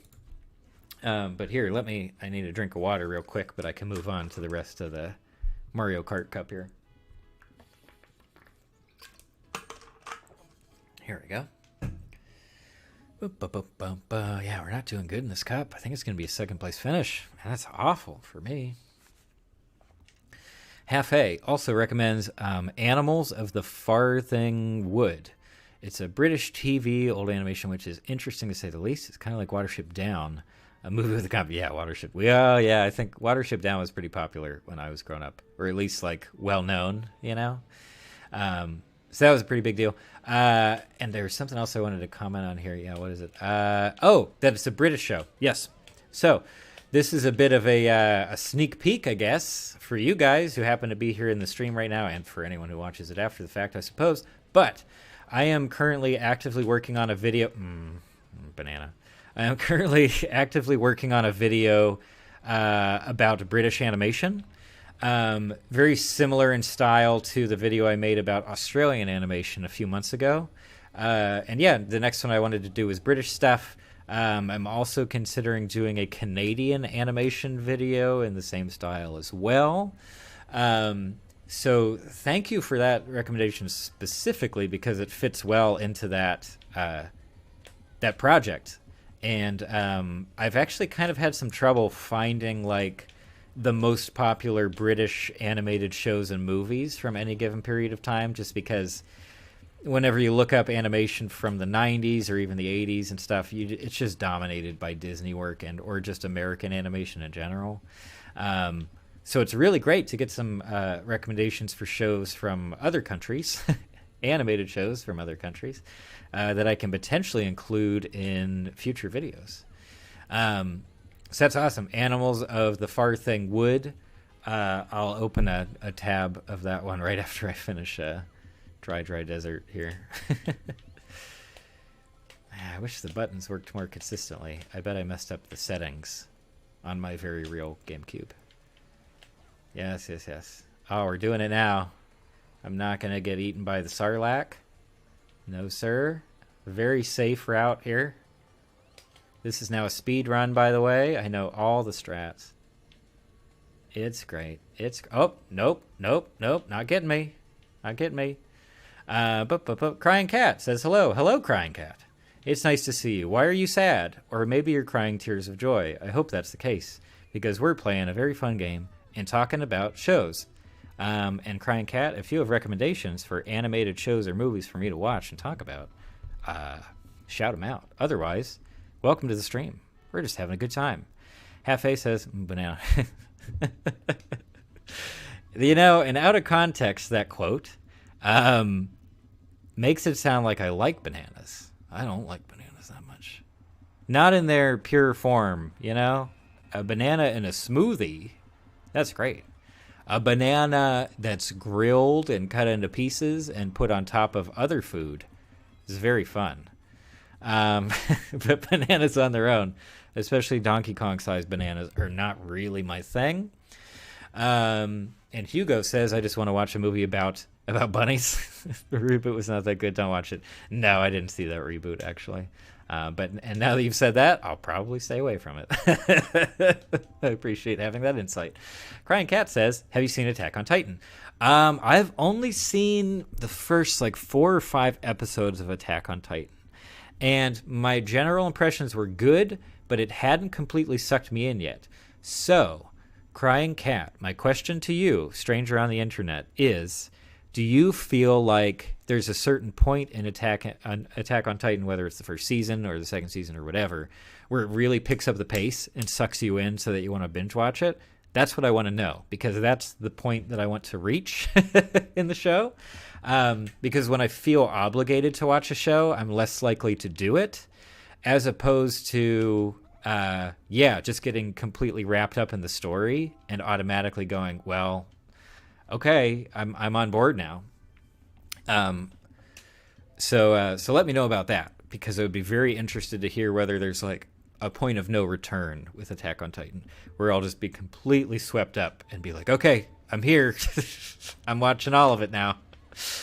Oh, bad turn. Oh my goodness. Oh, here we go. Oh, please drift now. Yep, drift. Yep. Okay. Oh, middle of my turn. Oh, the reboot for that is on Netflix, huh, Hugo? Okay. I didn't see it pop up. Usually Netflix tells me about basically every new animated property they release. But I did not see that reboot pop up, and I'm already mispronouncing reboot. Wow. Oh, shameful play on this. I'm so sorry. You guys have to see my terrible Mario Kart play. I'm usually slightly better than this.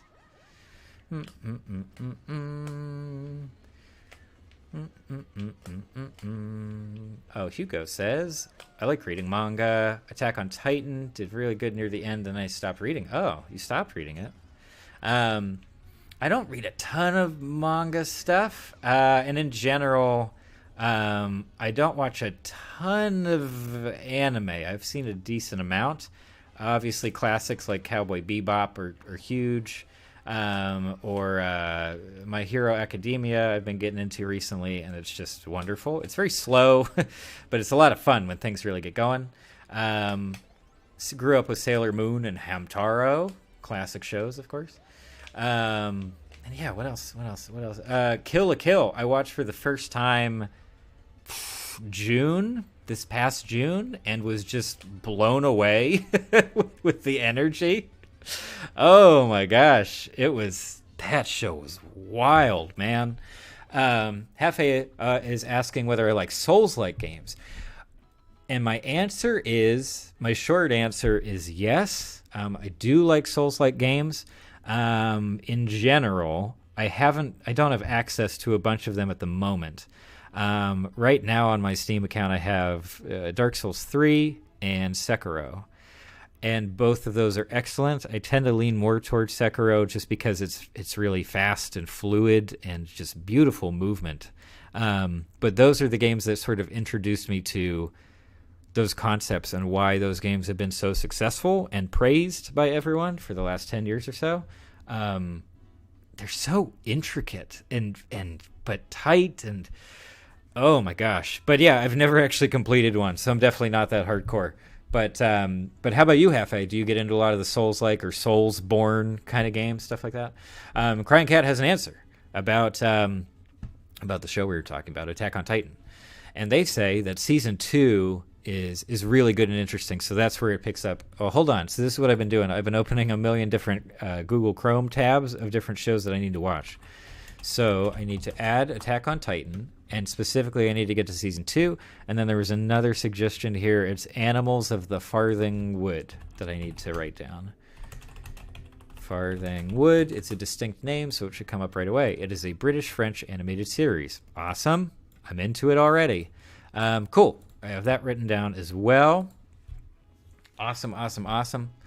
Hugo saying pops back for about a week, and then Netflix had it because so there were some some shifting of that property. Things are moving around a bit. Gotcha. What else we got here? Half-A says the only anime I ever watched for the Studio Ghibli stuff and the first season of Danganronpa. And then I just realized I'm not an anime guy. It's a good medium, though. Yeah, that's totally fair. I mean, and it's a... if we were going to get into, like, anime as a big topic, I think it would be a massive discussion. Because there's so much variety and there's so much to talk about there that, for one thing, I'm not really qualified to do a deep dive into anime in general. And also, whenever you bring it up and whenever it says, oh, I don't, someone says, I didn't like that show, or I've had trouble getting into this or that different property. It just depends so much on personal preference and their previous exposure to other anime stuff and quality anime stuff. And, there's so much anime out there. There's a chance that at least one will appeal to just about everyone.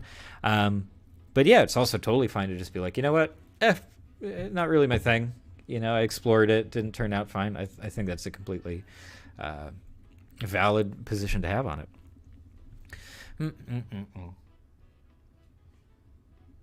What else we got here? Hugo saying sorry for my shorthand and also tired. I bet you it's late for you, Hugo, isn't it? I hope it's not too late. Just let us know if you have to split. It's been great having you. Was it good until the end? Do a time skip. It's not good. Yeah, I don't know if I'll watch the show or not. I don't know. Especially with the stuff I've heard about it, because not only what you're saying, but some other people have told me somewhat similar things about the show, the reboot. So I'm kind of split. On whether I would want to go through with that or not. Let's see what else we got here. Half-A says that my entry to the Souls-like games was Hollow Knight. And it doesn't sound ridiculous. The emotional stuff in the game actually made me cry, and I felt literal joy after defeating the bosses. Yeah. Totally fair. I do have Hollow Knight. I've had it for years. I've never finished Hollow Knight. I haven't even gotten that far in it. I have a lot of trouble backtracking and retracing a lot of steps, like that kind of gets to me and wears on my patience. Like fighting a boss a million times, that's fine if I can just do it. But if I have to like go a long distance and wait around a lot to get back to the boss to try again, I have a harder time with that. And obviously the official Souls games do that quite a bit. So it's not too weird that Hollow Knight will do a similar thing. But yeah, I do have, and the controls in Hollow Knight are impeccable. Like on that side of things, they absolutely earn the Souls-like kind of title, because there's only one game out so far. Silk Song is never coming out. The first game, Hollow Knight, it's impressive how refined that gameplay is. It's pretty darn impressive. Crying Cat says, what's my favorite kind of game? Ooh, another big question. Interesting. So I grew up with Game Boys and GameCube. I had a Game Boy Color from a pretty young age. And that was my introduction to gaming overall. Oh, I get to hear the car alarm. So I've played a lot of Nintendo stuff. I grew up playing a lot of like Pokemon, other turn-based RPG things. And then later on, I didn't really get back into gaming until after the Switch came out. The Switch kind of ushered me back into contemporary gaming. And on there, one of my favorite genres of games lately being like the last 2 or 3 years, has been roguelikes and roguelites, which I know is kind of silly because there are like 1,000,001 of those kinds of games out there, especially on the indie side of things. But I love them. Enter the Gungeon and Dead Cells are some of my all-time favorites. Downwell is kind of a roguelike, I guess. Really enjoy Downwell. So that's maybe one of my favorite genres, but I also just love some open world stuff, some more adventure RPG kind of gameplay. Action RPGs are a pretty big one for me. But indies in general, anytime there's an indie game that has a really creative concept and executes it really well, I'm pretty much on board. I have been playing Death's Door and Dreamscaper lately, and Garden Story as well. So I've been playing some more recent releases. I don't know if you guys have checked those out or not. Overall, pretty good. Dreamscaper's pretty good. I made a video about that. I haven't talked about Garden Story yet. I don't know whether I will, because my videos on games don't usually do very well. But anyway. Hafe says, yeah, Hollow Knight is heavy on the Metroidvania part. Yeah, there's a lot of Metroid. I think we can honestly call it a Metroidvania game overall. And Hafe, if you have not seen Neryl's videos about various Metroidvania games, you gotta check him out. I think he's done 3 different videos about Metroidvanias, like recent ones, and just goes through each one and reviews each one. It's spelled Nerrel. That's his channel. But he's great. I watch those videos all the time. He talks about Gato Roboto and Toho Luna Nights and all kinds of fun Metroidvania stuff. Really enjoy those videos. Oh, I'm sorry, Hugo. You were referring to Attack on Titan. Okay. Well, then I can't comment. Yeah, I haven't gotten into the show far at all, as I mentioned. So I can't join in on that discussion, unfortunately. But yeah, I do want to check it out for sure. Crying Cat says, my cat is cute. Oh, thank you. That means a lot to me coming from another cat. I think that's the most valid praise that a cat will ever receive, right? Is the approval of a different cat. I think that sounds correct to me. What else we got here? Hugo says Studio Chizu. It's also a good studio. Yep. Yeah, they're the ones who did... oh, I'm racing? Oh. I thought I was done. Yeah, Studio Chizu has a new one coming out called Bell, right? I don't know what the release date is for that movie, but it looks somewhat similar in themes to Summer Wars. But overall, they have some stunning art that have showed up in the trailers for that movie. So I'm pretty excited. Other than that, I saw I love their movie Mirai. It became one of my all-time favorites very quickly. Absolutely love that movie. What else we got here? I'm gonna race quickly down Yoshi's shape here while also reading. I'm doing it very well. Boy and the Beast, yeah, Mirai. Yep, Mirai's on Netflix right now. And their new movie, Bella. Yeah, Bella or Belle, something like that. Looks good. Yeah, it looks pretty neat. I don't know when it's coming out. I'm sure it won't get a very wide theatrical release here in the States, but we'll get it eventually. And when we do, I will be checking it out for sure. What else we got? Half A says, I never had a console. I started with my dad's PC. Lots of different games from GTA to Command and Conquer, platformers, and even just restaurant managing games, so I can enjoy anything, really. Oh, rad. That's actually how I got started gaming, too. I mean, I guess I mentioned the Game Boy, but, like, when I was very young, my dad was kind of big into, like, DOS games. He had big collections of DOS games that we would run on Windows 95. And that was a really neat Space Goose, and is it Space Goose or Star Goose? Played that, MDK... Load Runner. If you know Load Runner, the Legend Returns, then you win everything. But that's awesome. Yeah, that sounds like a good variety, Half A. You know what, Half A? You know what I'm going to say? I'm going to say that next week maybe we'll focus more on video game stuff just for fun than the animated stuff. Just for a change of pace, you know? That sounds fun. So if you really feel like getting into digging down into, you know, game histories and some of our favorites, I think yeah, let's try to do that next week. Sounds pretty fun. I'm not doing well on this race. Gotta come back here. Could you guys get out of the way? Thank you. Tight. Nice. Now where's this guy? Oh, nope, no shell. Oh, that's it. Okay, second is fine. Nerrel is the guy's name that I was talking about who does the... I'll put it in the chat, actually. There we go.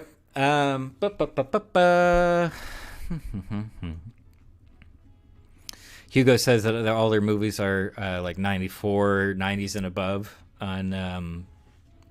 Rotten Tomatoes, I believe that. I think they've been pretty consistent in terms of their quality.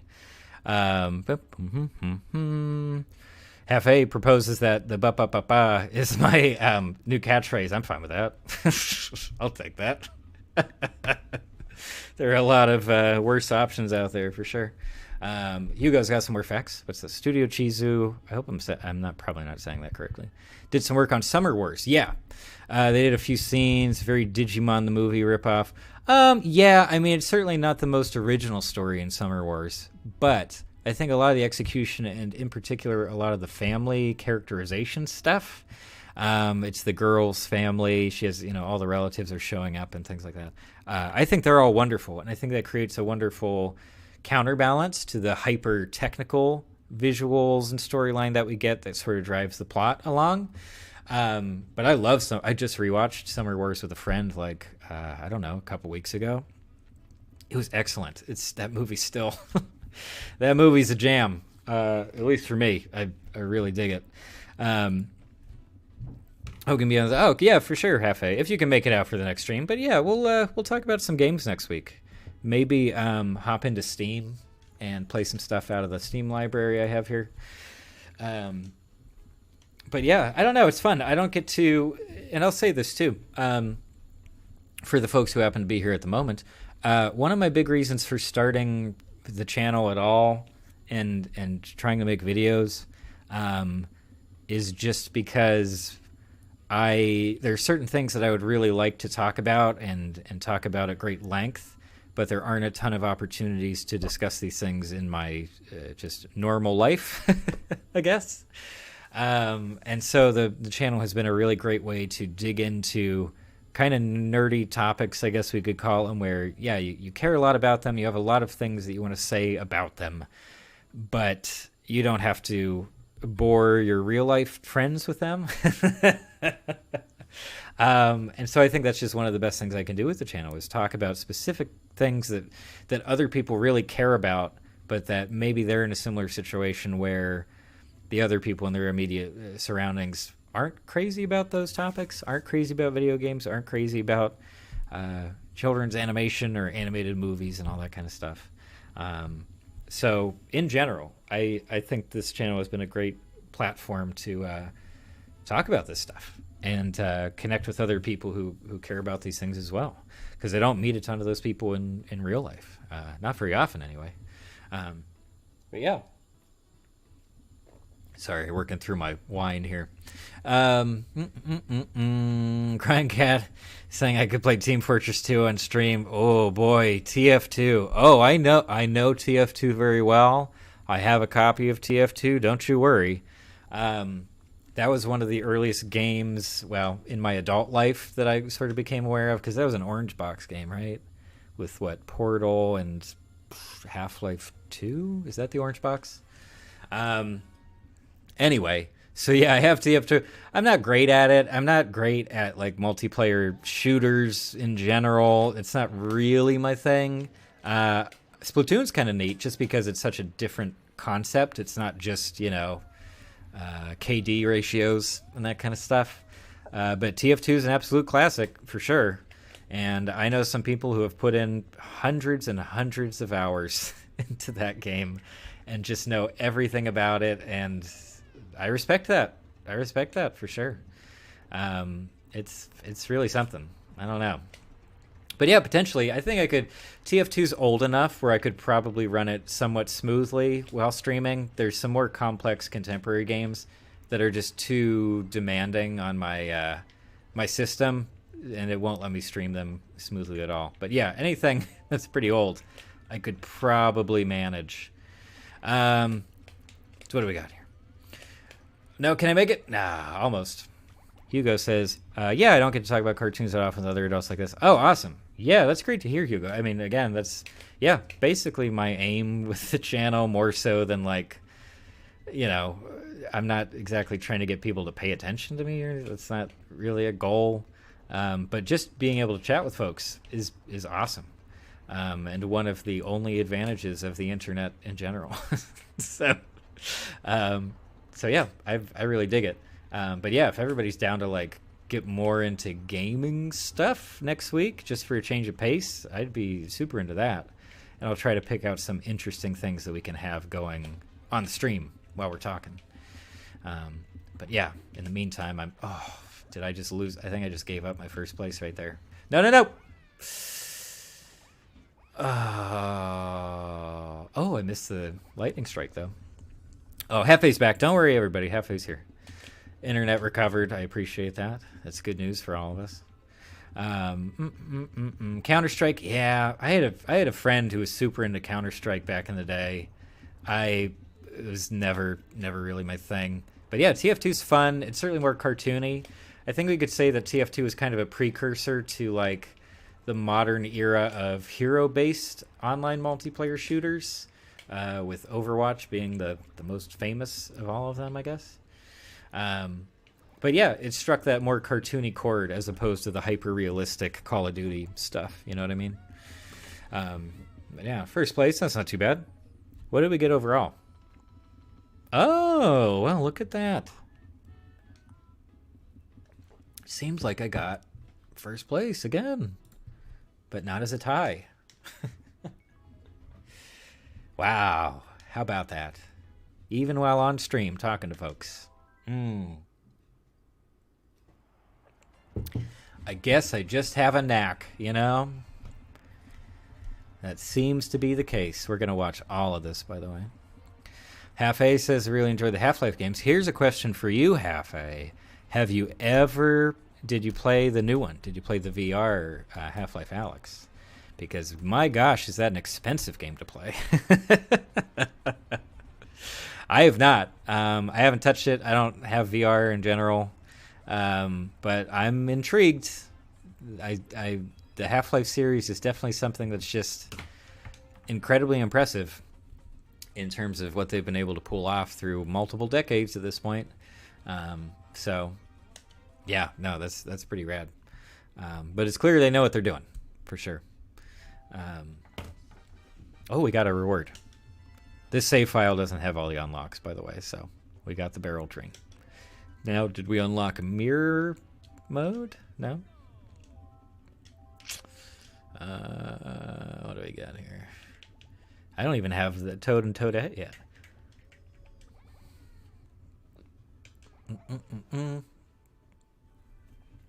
Half-A says, yeah, I'd love to play Alyx, but I'm still stuck on my 2012 laptop.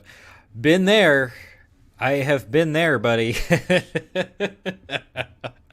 In fact, up until earlier this year, I was doing everything off laptops, pretty low-end laptops, you know, just what I could manage at the time. And yeah, none of them could run PC games of any serious quality. It just wasn't a thing. And it was only back in February where I finally built a PC. And even then, I couldn't get a GPU. So I'm just running off integrated graphics in the CPU. But yeah, so Half-Life Alyx, I think for most people was kind of a pipe dream, especially if you're going to try to buy the Valve Index for $1,000. Like, good God. I don't know about that. I don't know, man. Hugo says that he heard Half-Life Alyx was average. Oh, interesting. I think I heard generally positive things about it, but within the context of, well, it's a big VR game, and this is probably the best VR game currently out there, which I believe. It's also probably the biggest budget VR game currently. So there's that. I don't know whether it's actually like the greatest thing ever made. But But I respect that they followed through with actually making a Half-Life 3 and trying to do something new with it. They weren't just going to make another standard keyboard and mouse FPS, you know. So I don't know. I respect the commitment, at least. I haven't played the game, so I can't really speak to that. But yeah, yep. Half-A says, I'll join the high-end PC club in a year or two. Manage to get some money. Yeah, it takes a while. It takes a while for sure, especially if you're not making too much money in any given time, which is certainly my situation. I don't make very much money at all. But yeah, it just takes time. And again, obviously right now with the chip shortages and the silicone stuff going on, just getting a pretty bad GPU from 5 or 8 years ago is difficult enough, let alone trying to get like a contemporary GPU that really has some serious power for modern games. Yeah, it's a really tricky time for that stuff. So just whatever you can do in the meantime. In fact, I've been a really big fan lately. I wasn't aware of his stuff until recently. But there's a YouTube channel called Low Spec Gaming, I think it is. It's a guy based in Spain, as far as I know. And he does wonderful work, but basically he just looks into ways for people to play games even if they don't have high-end systems and things like that, which I think is really cool. I kind of had a similar idea at some point, but this guy's been doing it for years, and he does great work. And yeah, he just promotes the idea that even contemporary games should give you options to play at like really low settings, just so you get to experience it, you know, without having to spend $2,000 or $3,000 US on gear. So I think that's pretty cool. Yeah. Hugo's saying that Valve just doesn't want to make any new games because they make...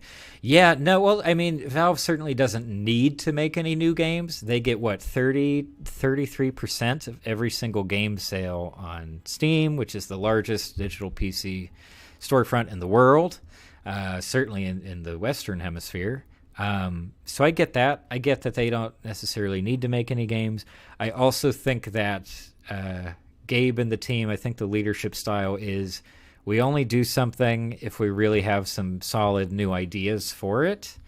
So that kind of makes sense. Like, it's kind of their vibe. Even outside of all their money, the money they're making from Steam, it makes sense to me that they are very hesitant to create brand new projects and things like that.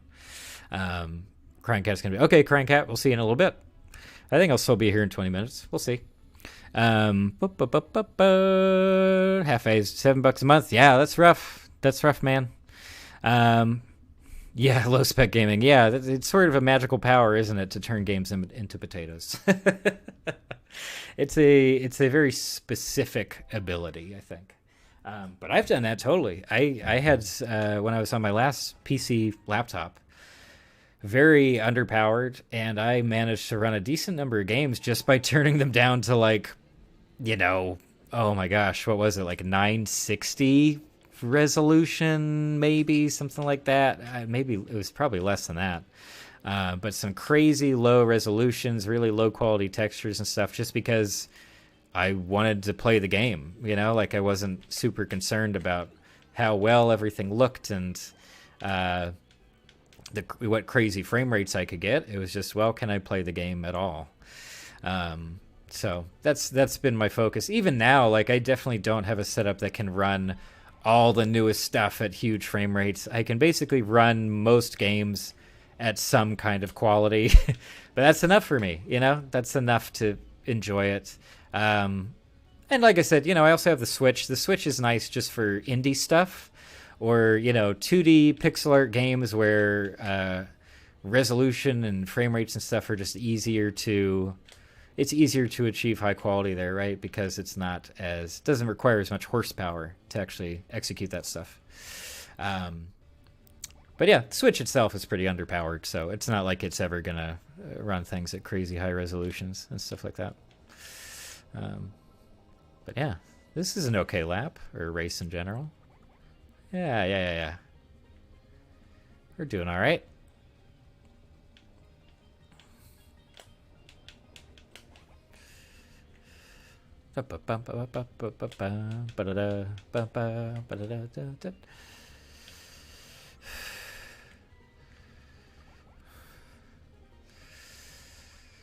Hugo is saying, they're still way better than Blizzard. Feel bad for anyone that had to work for them. Oh my gosh, yeah. We don't need to dig into the I mean, it's cool that we brought it up, but yeah, we don't need to dig too far into the Activision Blizzard stuff that they're dealing with right now. But yes, I agree. I agree with what you're saying. I cannot imagine having to work in that environment, even as a man. So I don't know. We're going to see how Overwatch 2 does after all the Activision Blizzard controversy. It's going to be interesting. Okay, what else we got here? Sorry, I'm trying to stay up on my water here. It's not great if you get dehydrated while talking on mic.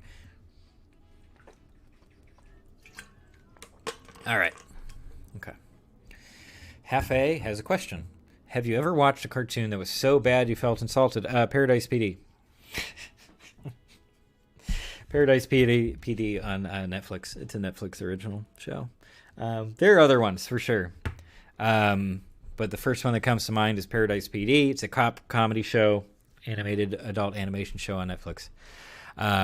It's pretty darn bad, and a lot of other people have said the same thing, but as far as I'm concerned, it's 100% correct. It's just no good. Another animated show that kind of just put a horrible taste in my mouth from episode 1 was Duncanville, which I talked about in my video on like somewhat new Fox animation domination shows. But Duncanville was pretty darn bad. Housebroken, which was in the same video, was not quite as rough. It was still pretty bad. But yeah, both of those were a rough time. Paradise PD, I could not finish. I just didn't think...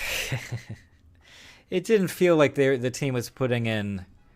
Wow, I don't want to put them down, but I didn't get the impression that everyone was trying super hard on that show. It kind of just seemed more like, we want to do a thing that's kind of in the vein of Family Guy and that style of humor, and that's what we're doing. And whatever we get done, that's what we get done. And that's fine. I mean, they're making money, whatever, but I can't watch that show. I just don't like it.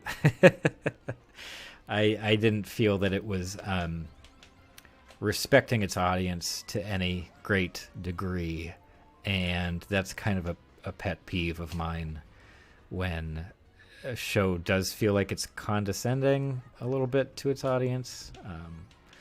But obviously that's a very subjective viewpoint, isn't it? Can I miss the Bowser show? Oh, they caught it. Cool. Put that down. Thank you. Thank you. Oh, man. Oh, come on. Just one hit, please. We got this. Oof. Little stutter there. Okay. Okay. What else we got? I got a mushroom there, red shell there. Oh, rough. Rough. I feel like I was doing better on Baby Park in 150cc than 100. Get out of here. I don't think I'm going to make it. I don't think I'm going to get a first on this one.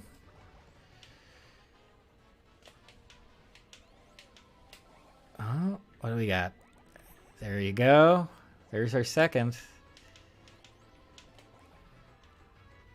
Okay, second. All right. Okay, fine. Fine.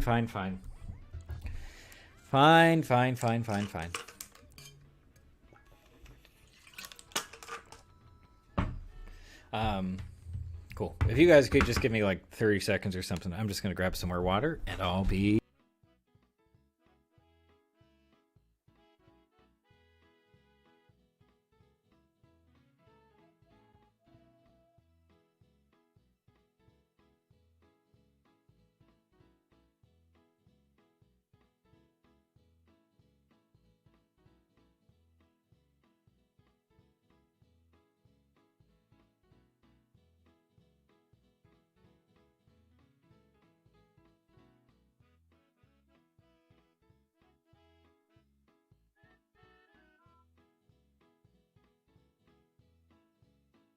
Cool. Here we are. What else we got here? Hugo says, for some reason, I've seen all 3 seasons of Troll Hunter, 2 seasons of 8 Below, and 1 season of Wizards. Did not like them. And now there's a new movie, Rise of the Titans. Yeah, okay. So those were the shows that you kind of felt like insulted when you were watching them. I haven't seen any of those, actually. I think I saw a little bit of Troll Hunter a while back. But clearly I don't remember enough to really comment on it. I don't know. They had some kind of angle with that one, but it just wasn't really for me. Oh, he took my box. Oh, no. Oh, no.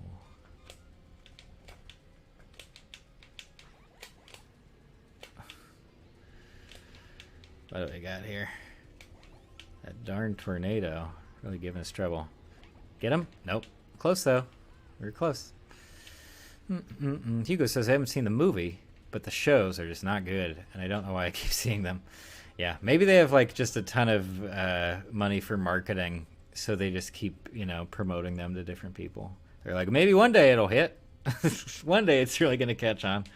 Nah, I don't know how popular that show is. I'm not super into that scene. Oh yeah, here's a good question.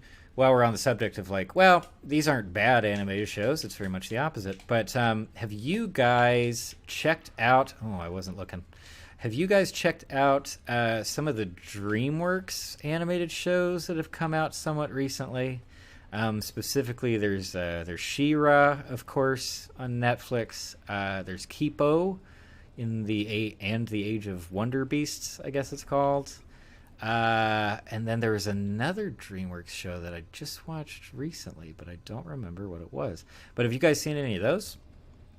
I think those ones in particular are still on Netflix. But with She-Ra, well, I made a video about She-Ra, so all of my feelings are in that one. But I don't know if you guys have seen Kipo, but that show is pretty darn good. It's kind of impressive what they were able to pull off, I think, with that one. Oh, look at this. Oh, we got all the good stuff now. Yes. Half-A says, I watched Kipo. It's pretty good. Still haven't watched the final season. Oh, boy, Half-A. That's when they wrap everything up. Because Kipo has a very definitive end. I'm trying not to be spoilery here. But yeah, Kipo has a very definitive ending. Kind of like Over the Garden Wall or other limited series kind of stuff. And they do a good job of wrapping up pretty much everything. I was very impressed with Kipo. I could see myself rewatching that show quite a bit. But we'll have to see. We'll have to see if I have time. But I loved it. And in general, I'm pretty darn impressed with the stuff that DreamWorks television animation, whatever that division is called, what they've been able to pull off. Hugo can't even remember all the characters' names. Yeah, that's usually a bad sign, right? At least in terms of how you specifically are interacting with the show. Like if you can't remember characters or their roles in the story, not great. Oh look, we got a new card. I'm going to switch to a different game. But hold on here. Close that. And I go, nope, not what I wanted. I go here. Yes, stop this. In the meantime, I'll put on some music in the background. There we go. Yeah. I'm just looking for a different game to put in the old GameCube here. What should I play next?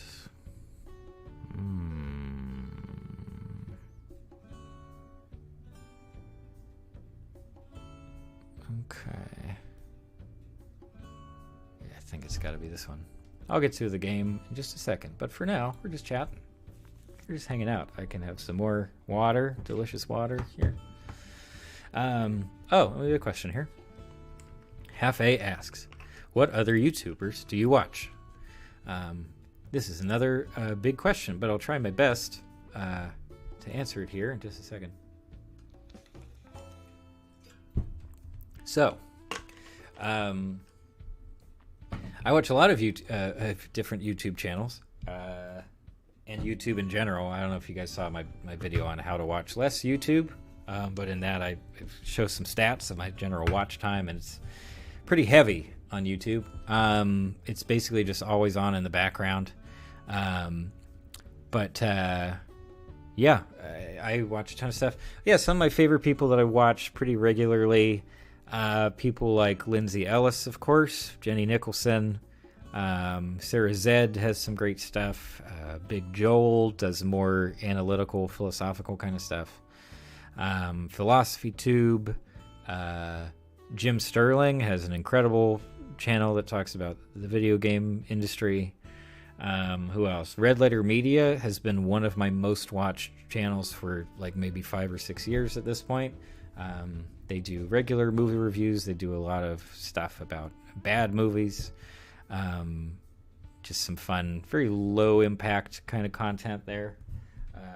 So I guess just by default, I'm a pretty big fan of their stuff.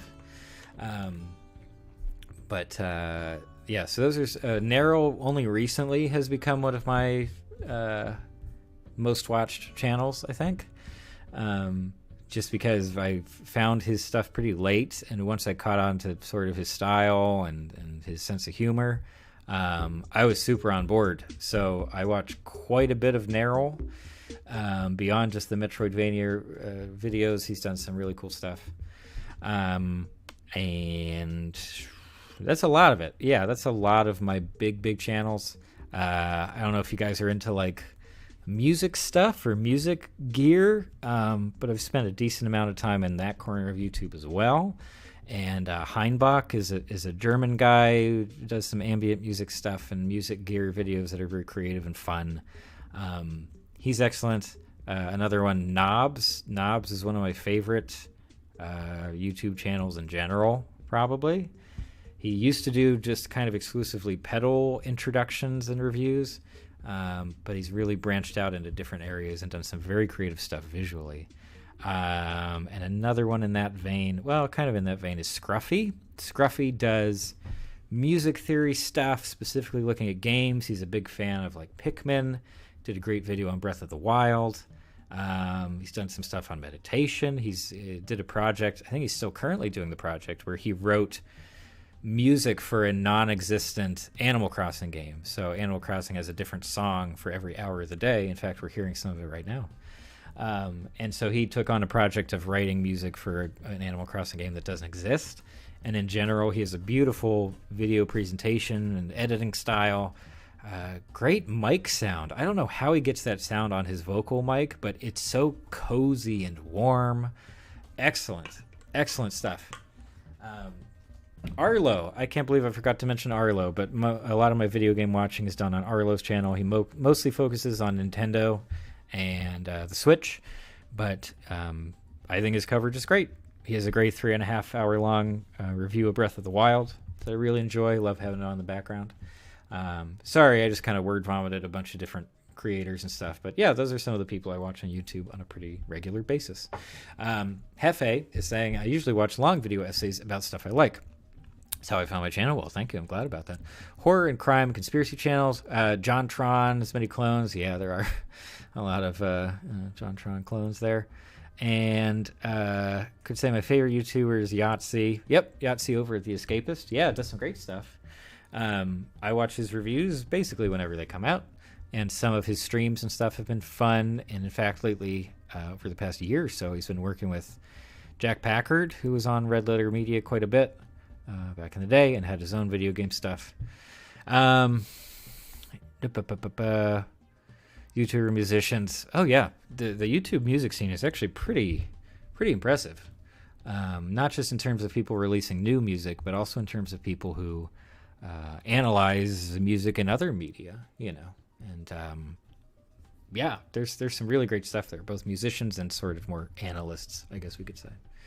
And Hugo says, for some reason, I also saw the first few seasons of DreamWorks Spirit Riding free as better than Tales of Arcadia.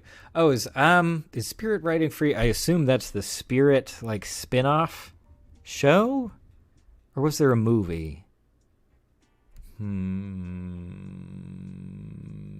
Yeah. Anyway, sounds like that's what that is.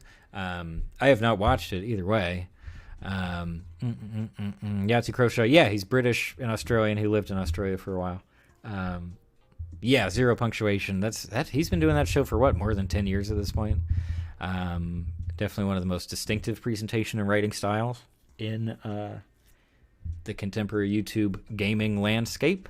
He's written some books too that I have not read, even though he did audiobook versions too.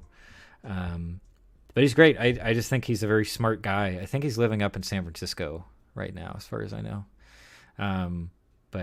Yeah, just a viciously smart individual who's applied himself to video games because he felt like it.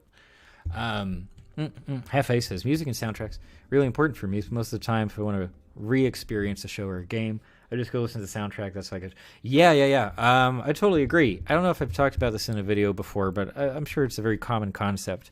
But just the idea that, especially when you have a really impactful first viewing of a certain movie or a first playthrough of a game or something like that, those associations are created automatically. You just automatically associate really strong soundtrack material, really strong score with specific moments and ideas, or maybe even the piece of media as a whole.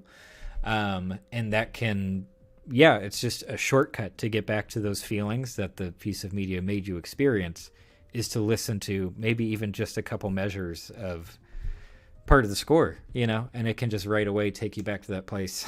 It's a very efficient way to re-examine, some of your experiences with, various movies, shows, games, whatever it happens to be attached to, I guess. But yeah, I do the same thing too. If I don't want to necessarily like rewatch an entire movie or something like that, I'll just listen to a few of the songs, kind of get some of the feelings, and then sort of move on with my day. But that's a great way. Yeah. Feel free to mention some of your favorite soundtracks. We'll see if we have any overlap in that area. Oh boy, this camera's really, sorry. It's really blown out on the white. There we go. I had to turn down my LED panel here. There we go. I got to get my the next game started up here. Pause that.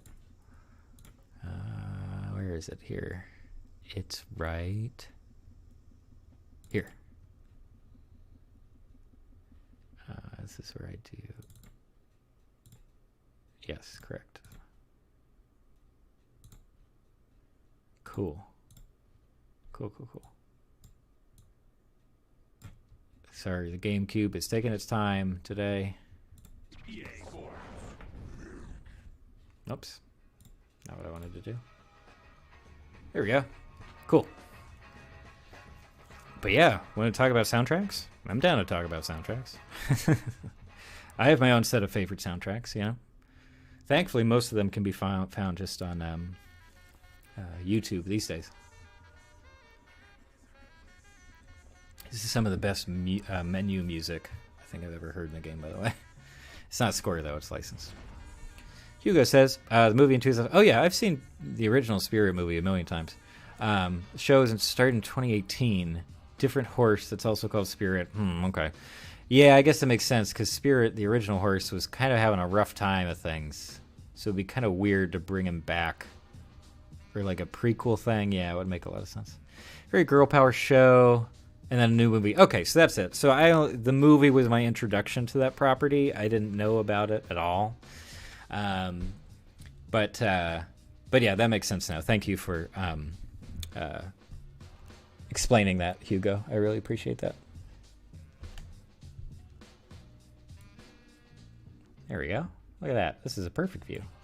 What else do I have? Hafe says the novel, piece of bookmark thread, becomes a part of the story itself. My mind was blown. Oh, I'm sorry. I missed a previous comment. I guess it slid in here. Here's something random but interesting. I used to read a novel in Persian. Came with a golden piece of thread as a bookmark attached to the book. And at the final chapters of the novel, the piece of bookmark thread becomes a part of the story itself. That's really cool. That sounds like in a broad sense, it sounds like a postmodern technique where you sort of incorporate like the physical artwork or the physical presence of a specific piece of art becomes a very relevant aspect of the work itself. And meta elements in general can be seen in plenty of American postmodern work for sure. Or like Calvino, he's Italian, of course, but there's a great Kurt Vonnegut book. I won't mention which one because I don't want this to become a spoiler, but there's one where the narrator, of course, then eventually becomes a character in the story and has direct influence on the events, which sort of, brings up questions of what is the role of the narrator in a in any given story. But yeah, I love that kind of stuff. Some people can see it as kind of gimmicky, I guess, but I can really enjoy that. Hugo says the reboot of the TV show stars the same horse and girls. Huh. That's weird. I don't know if I'd like that or not, but I haven't seen it again, so I can't comment too extensively. Wait, this isn't. Oh, no. I thought I was playing.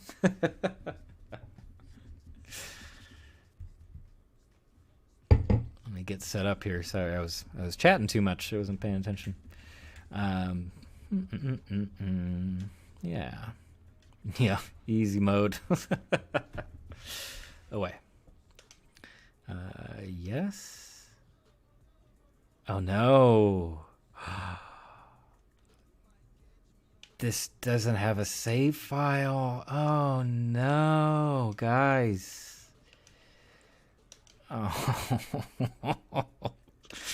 I put so much time into this game and I don't have the right memory card. Oh no. That's okay. That's okay. That's okay. We're gonna do fun. Who's good at blocking? Locked. Great. We just need tall guys. That's all we need. I don't know if you guys know this game. It's one of my favorites. I will make it a little bit larger in the window. Oh no. Oh shoot. Oh no. I just thought of something. This copyrighted music is going to get copyright claimed. Oh yeah. Okay, so here's what I'm going to do. I'm going to keep talking over the music. It'll hopefully prevent the copyright claim, and I'll see if I can turn off the music in my options here. Here we go. Cool. Let's see if that does it for us. Forget the controls, but we're gonna get it worked out.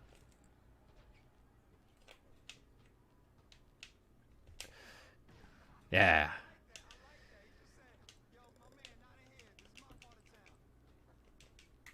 There we go. Now we're getting it. Sorry, let me see what else we got here. Half A has a follow-up on the soundtracks. Oh, this guy's not tall enough. I need the other guy.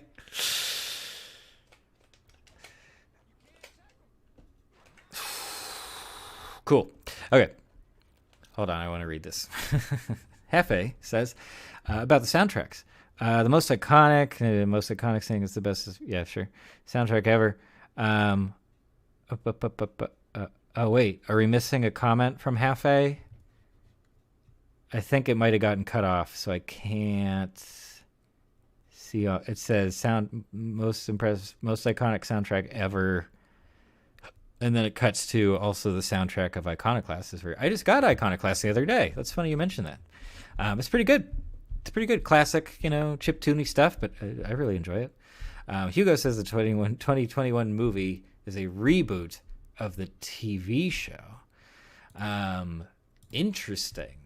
I guess. Seems strange to me still. But, yeah, I didn't have a ton of interest in that. Oh, shoot. Oh, boy, this is not going well. I don't know. I don't want that player. I want this guy. Oh, no, not in time. There we go. Half A is saying that the iconic soundtrack they were mentioning was... Come on. Just shoot the ball, man. Oof. Oh, it feels good. Do it. Do it, Michael Jordan. Oh, well, layup is fine. Sure. Why not? Wow, this is actually tough to do both things at once. Oh, I did a bad job there. Half A is saying that the most iconic soundtrack they were mentioning was Undertale. Yeah, I agree. I won't say that the Undertale soundtrack is my favorite soundtrack of any game or anything like that. but it is great. I just objectively, like it's something special, and it has the added spice of, that Toby Fox apparently composed everything himself. I think that's the story.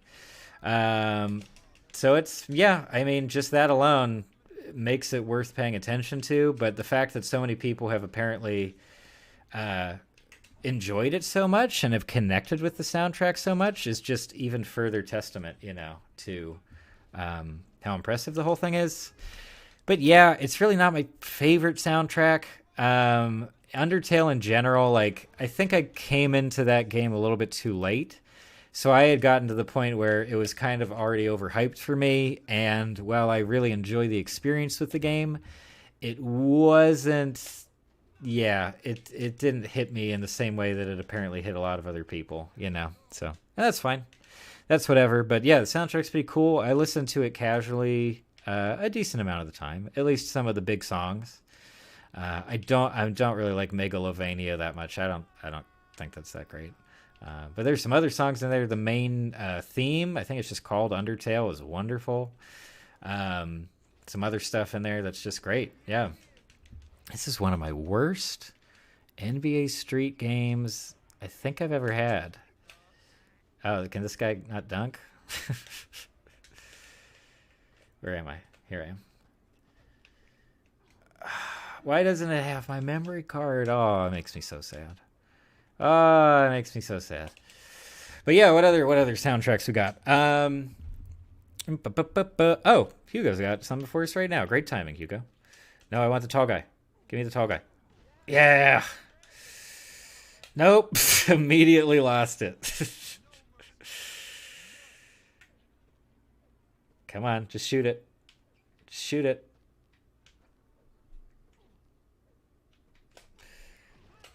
Thank you. Thank you. Nope. Michael Jordan missed that shot. Sorry, everybody. He's trying his best today. Shoot. Oh.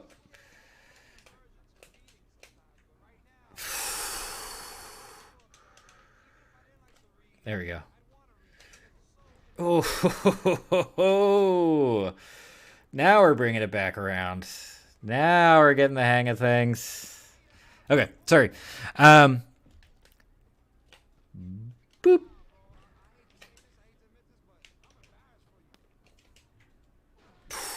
Not bad, not bad. I got it. Wow, I got to catch up on the chat here. Just trying hard to stay in the game. Oh wait, does that not?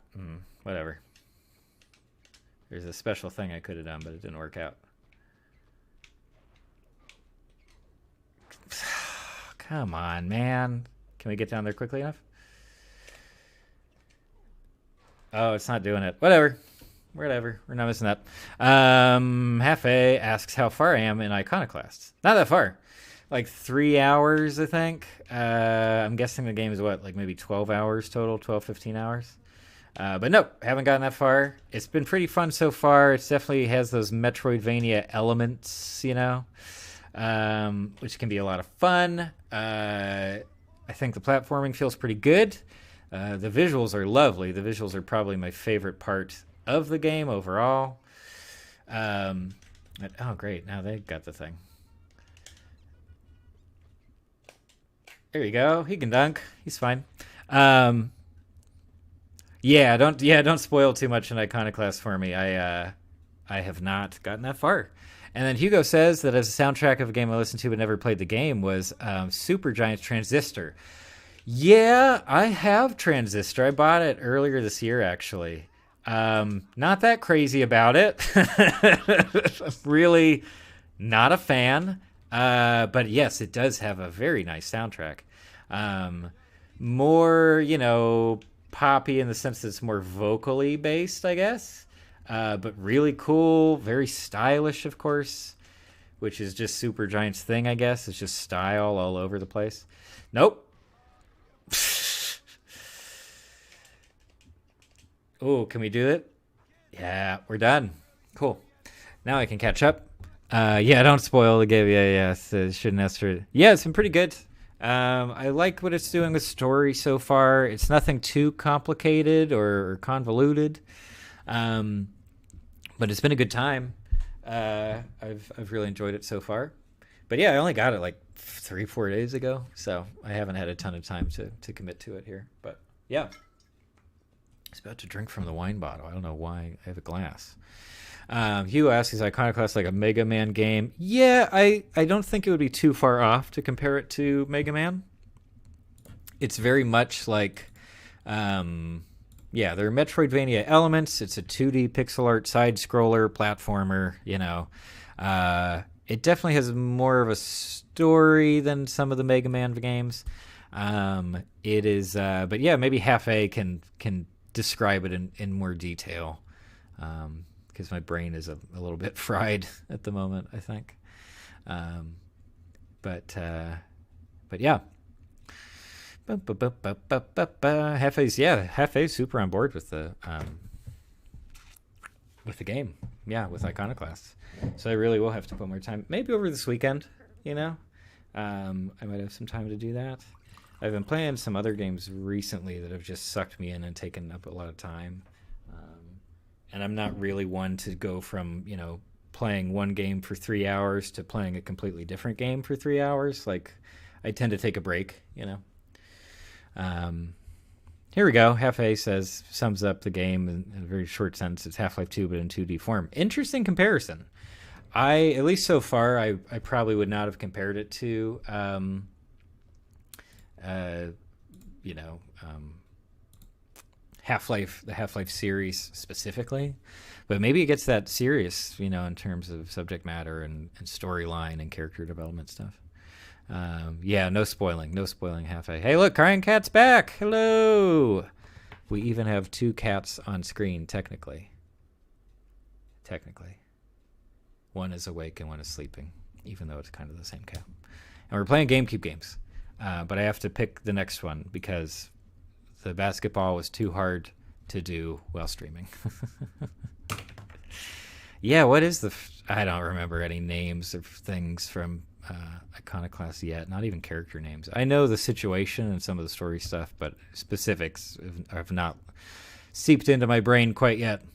Hugo says, I always like Supergiant. It looks so good. Bastion, I have Bastion as well on the Switch. I want to play Transistor when it first came out, but I never did. It's $2 on Steam. And bought it. Yeah, I do that on Steam a good bit too, where I'll find something on super sale, and then it sits in my library for a long time because I just have other stuff to play or I forget about it completely. Yeah. What's the first city in Half-Life 2? City 17. Is City 17? Yes, right. But I don't know. I feel like too many direct references to the Half-Life series would be like, I don't know what kind of agreement they have with Valve, but I feel like too many similarities would risk it. I don't want it to just be another Half-Life thing. You know what I mean? Like I want it to have its own identity. So I'm very interested to see where the game Iconoclasts goes. But like I said, yeah, I'm only about 3 hours in, so nothing too crazy. But yeah, it's been pretty good. I've really enjoyed it. And now I'm going to do this. Pause the music there, and I do this, and then I do this. Nope. Don't pay attention to that one. Don't worry about it. Don't worry. Here we go. That's what we wanted all along. Yes. Beautiful. Oh. Not a copy, just inspired by Half-Life. Okay, fair enough. But yeah, if there was like a specific name that they tried to pull from Half-Life series, well, if it's just an Easter egg or a reference, that's cool. That makes a lot of sense to me. You know, just saying, hey, here's our influence for some of the story stuff. That's cool. It's fine by me. All right, let me get Monkey Ball going here. After I move my mouse from the GameCube screen. Ah, my gosh. How dare I? Yeah, so I'm very excited about the upcoming Monkey Ball compilation that's going to be on Switch. So I felt like playing some Monkey Ball. So I hope everybody is okay with that. That's what we're doing, at least for a while. We're just chatting though. Yeah, feel free to pipe in. And yeah, Crying Cat, I don't know if you were here for this part, but yeah, we were talking about like really good soundtracks for video games and shows and movies and stuff. So if you have a favorite soundtrack, feel free to share it with us. But yeah, we were talking about how Iconoclasts has some really cool music. What else did we mention? Journey has one of my favorite game soundtracks. It's very dramatic, of course, but it works when you're in that kind of mood. The Goner games, which are spelled Gonner, there's 1 and 2, but the Goner games have some wonderful music. I think they had some different composers for each one, but wonderful stuff. Big fan. Hugo says, I play a lot of games when I'm at work, but they have to be very easy game. Yeah, you can't play anything too intensive if you're supposed to be doing something else, you know. I think streaming is a good example of that too. Oh, wait. Oh, that's not what I wanted to do, but we're going to do it anyway. Ready? The Messenger has a good soundtrack too. Do I know that one? I feel like I've heard the name before, but I can't picture the game in my head. Yeah, I'll have to think on that one somewhere. How do I change my... I know there's a way to like change how the monkeys are arranged. Oh, well, not bad. Not bad. Look at that. Pretty good. Pretty good for the first round. Can I look at the controls, please, game? Oh, no. How about now? Oh, here we go. Nope. Oh, okay. Okay. Sorry about that. It's been a while since I have played this. Whoop. Boom. So we can press this to change how they're arranged. It's pretty funny. What are some other game soundtracks I really like? Yeah. I like, oh shoot, Hyper Light Drifter has a fantastic soundtrack from Disaster Piece, who is also a film score composer of some repute. Did the score for It Follows and Under the Silver Lake.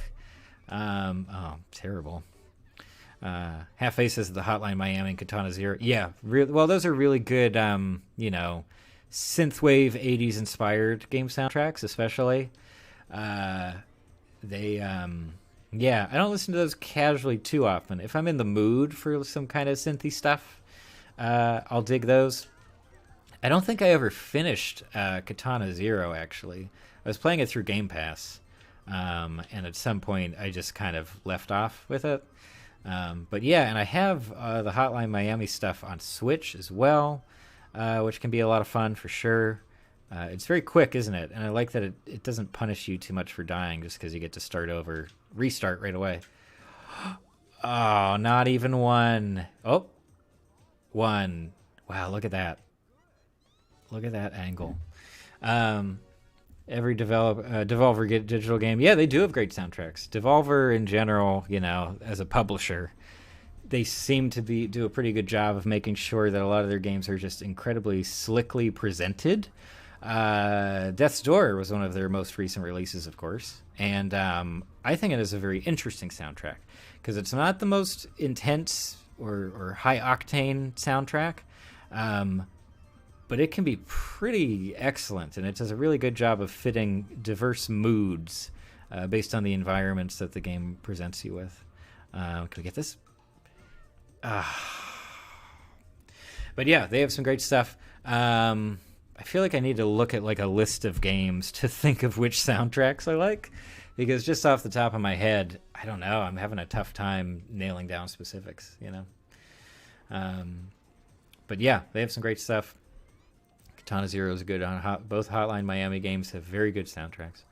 I'm trying to think of like big AAA games that have really good music.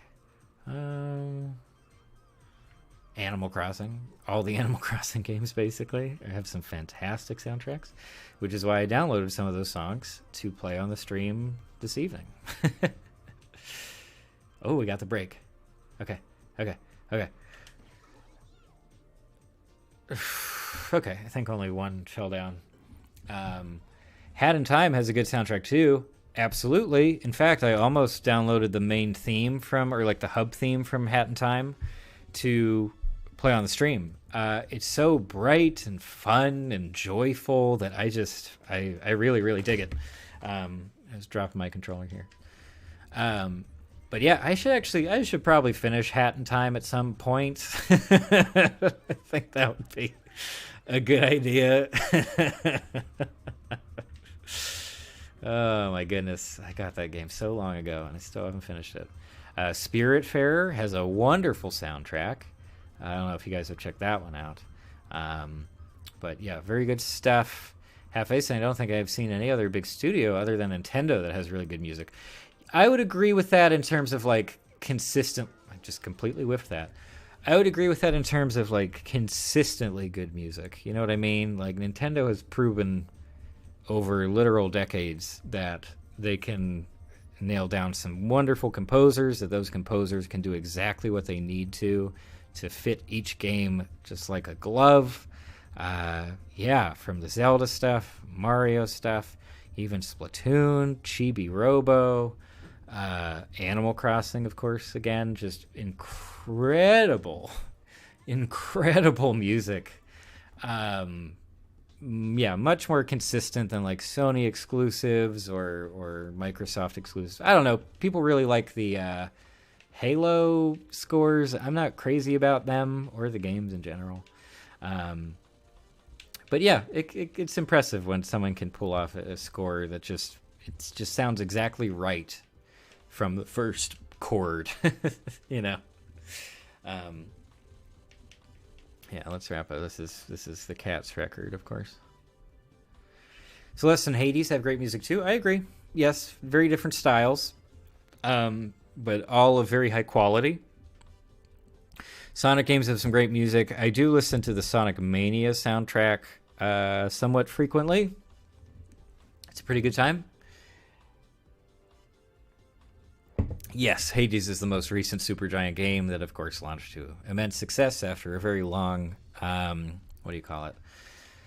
period in early access. And I do have some feelings on Hades, but I'll probably refrain from sharing them here on the stream, just because I've considered making a video about it. So I won't say too much here. But yeah. Challenge mode. Let's see if we can do challenge mode. Oh no, I want special mode. Yes, that even Wired Basket game had good soundtrack. I don't know which one that is. Yeah, that's a good point. For first party game music, Valve has had some really great stuff. I don't know if like Valve game music is something that I would really listen to casually, you know. I would have to be in a very specific mood, I think, to listen to like, you know, a Half-Life soundtrack, I guess. That's just me. Wait, how do I spin? I need spin. No. No. Oh, no, we're off to a great start. Oh, it's laggy too. Oh, no. Spin, Gong Gong. Hefe is saying that Rayman Legends and Origins had really good music too. I agree. Rayman Legends is a fantastic game. Oh my gosh, I need to get back to that one. It's wonderful. Are you referring to the weird basketball game that I was playing earlier? Because yes, it has one of the best licensed soundtracks maybe in video game history. It is spectacular. Oh, look at that. Yes, really good soundtrack. I will probably get copyright claimed for that soundtrack, but that's okay. Yeah, I'd really have to just look at a list of games, to settle on some of my favorite ones, favorite soundtracks. But that's fine. Pyre. Pyre is the name of the basketball related game. Okay. Not familiar with that one. I'm not familiar with that one, actually. Give me a second. I need to move my arrow. We're down on playing GameCube games. Probably towards the end. I probably won't be streaming for too much longer. So, in case you have any questions or anything that you'd like to shout out, or last minute recommendations or things like that, I think this would be a great time for that. Oh, that wasn't too bad. But otherwise, this has been pretty fun. I think this has been a good time for our celebrating over 400 subscribers. Pretty exciting. Exciting for the channel, at least. But, oh, yeah, that button just doesn't work on my controller. That's okay. Oh, just missed all of them. Oh, boy. Okay, yeah. That's the thing about Gong Gong's aim thing. It goes by so fast. I can do left spin. The right trigger button is not working. Hey! Look at that. Look at that.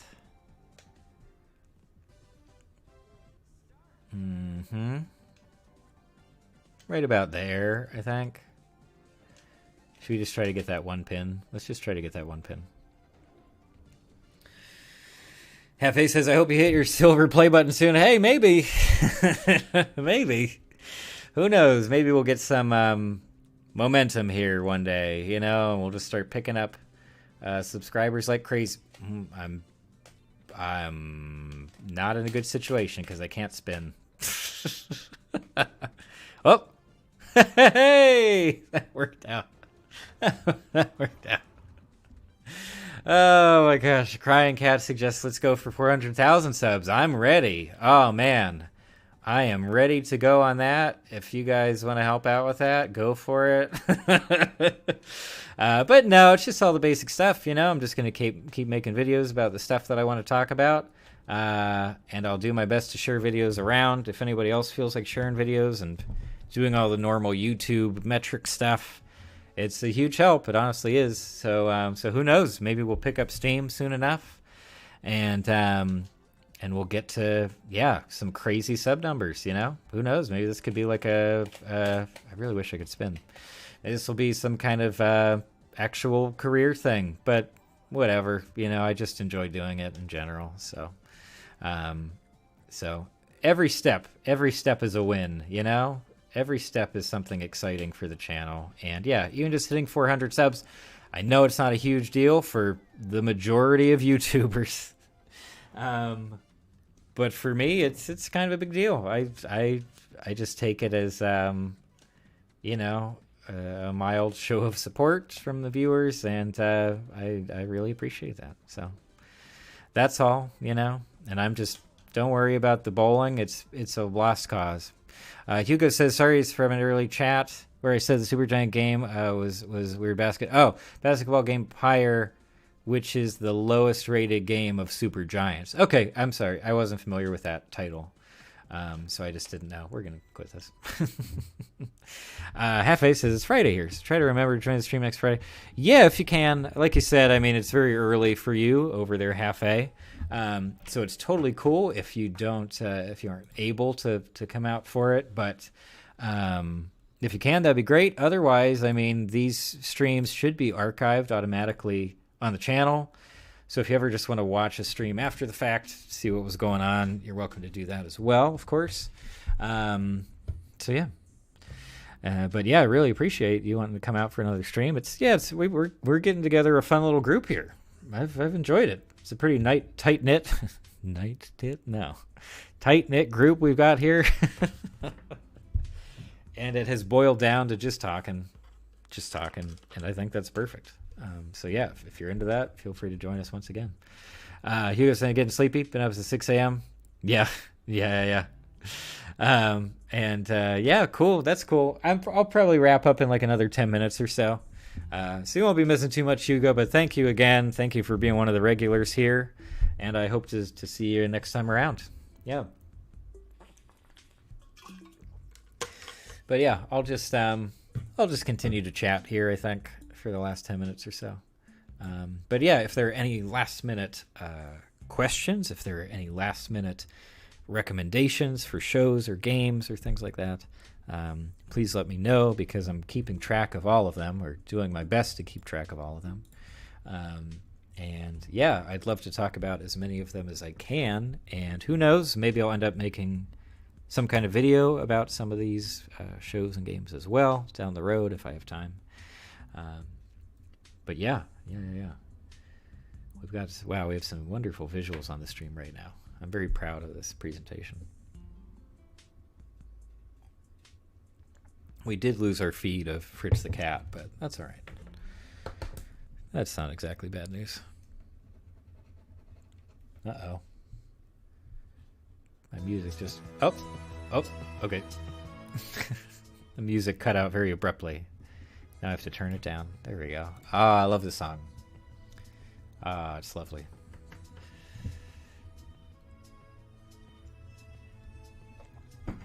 But I'll tell you what, the wine was not bad. Kind of surprised this was not an expensive bottle of wine, but it's fairly enjoyable. There's got to be a channel out there somewhere, right, that does just like drinking on stream, and that's the whole thing. That's got to exist already. I'm sure it does. I'm sure that exists.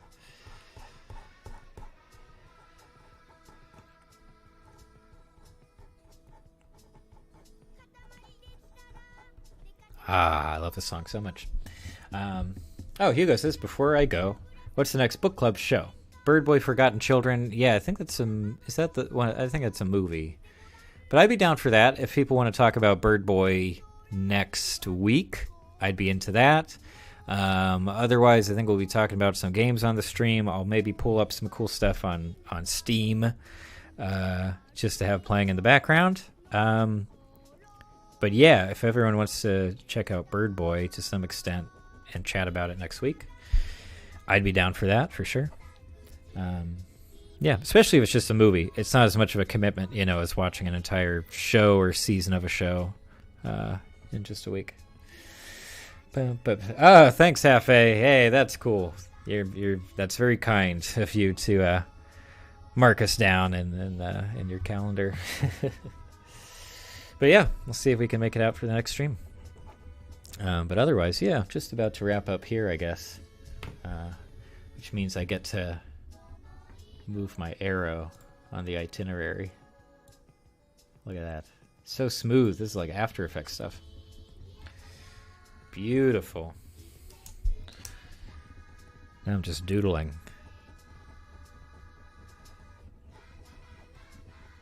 Da, da, da, da, da, da, da, da, da, da, da, da, da, da. Da, da, da, da, da, da, da, da. Da, da, da, da, da, da, da, da, da. Crying Cat. Sounds like Crying Cat's out of here. Good night, good afternoon, good morning. That's almost the Truman Show quote, right? Thanks for stopping by, Crying Cat. I really appreciate it. And if you want to come out for next week's stream, feel free. You know, check out stuff on the channel. But we'd love to have you back. But I think that's just about it for us here today. Yeah, it's about 9 o'clock here, so I'll wrap up and move on with my evening. But just one last time, thanks everybody for stopping by. No matter how long you could pop into the stream, all of that is appreciated. I think this has been a pretty fun way to celebrate, hitting over 400 subscribers on the channel. It's a milestone, at least for us, in our hearts. And if you feel like coming out for future streams, Thursday, 6 p.m. Pacific time. I'm trying to hit that consistently. I'll try to let people know if it's not going to be on that time. But yeah, that's about it. I'll see you guys later, and hope everybody has a great evening and a great weekend. That's a great sign off. Thanks for stopping by.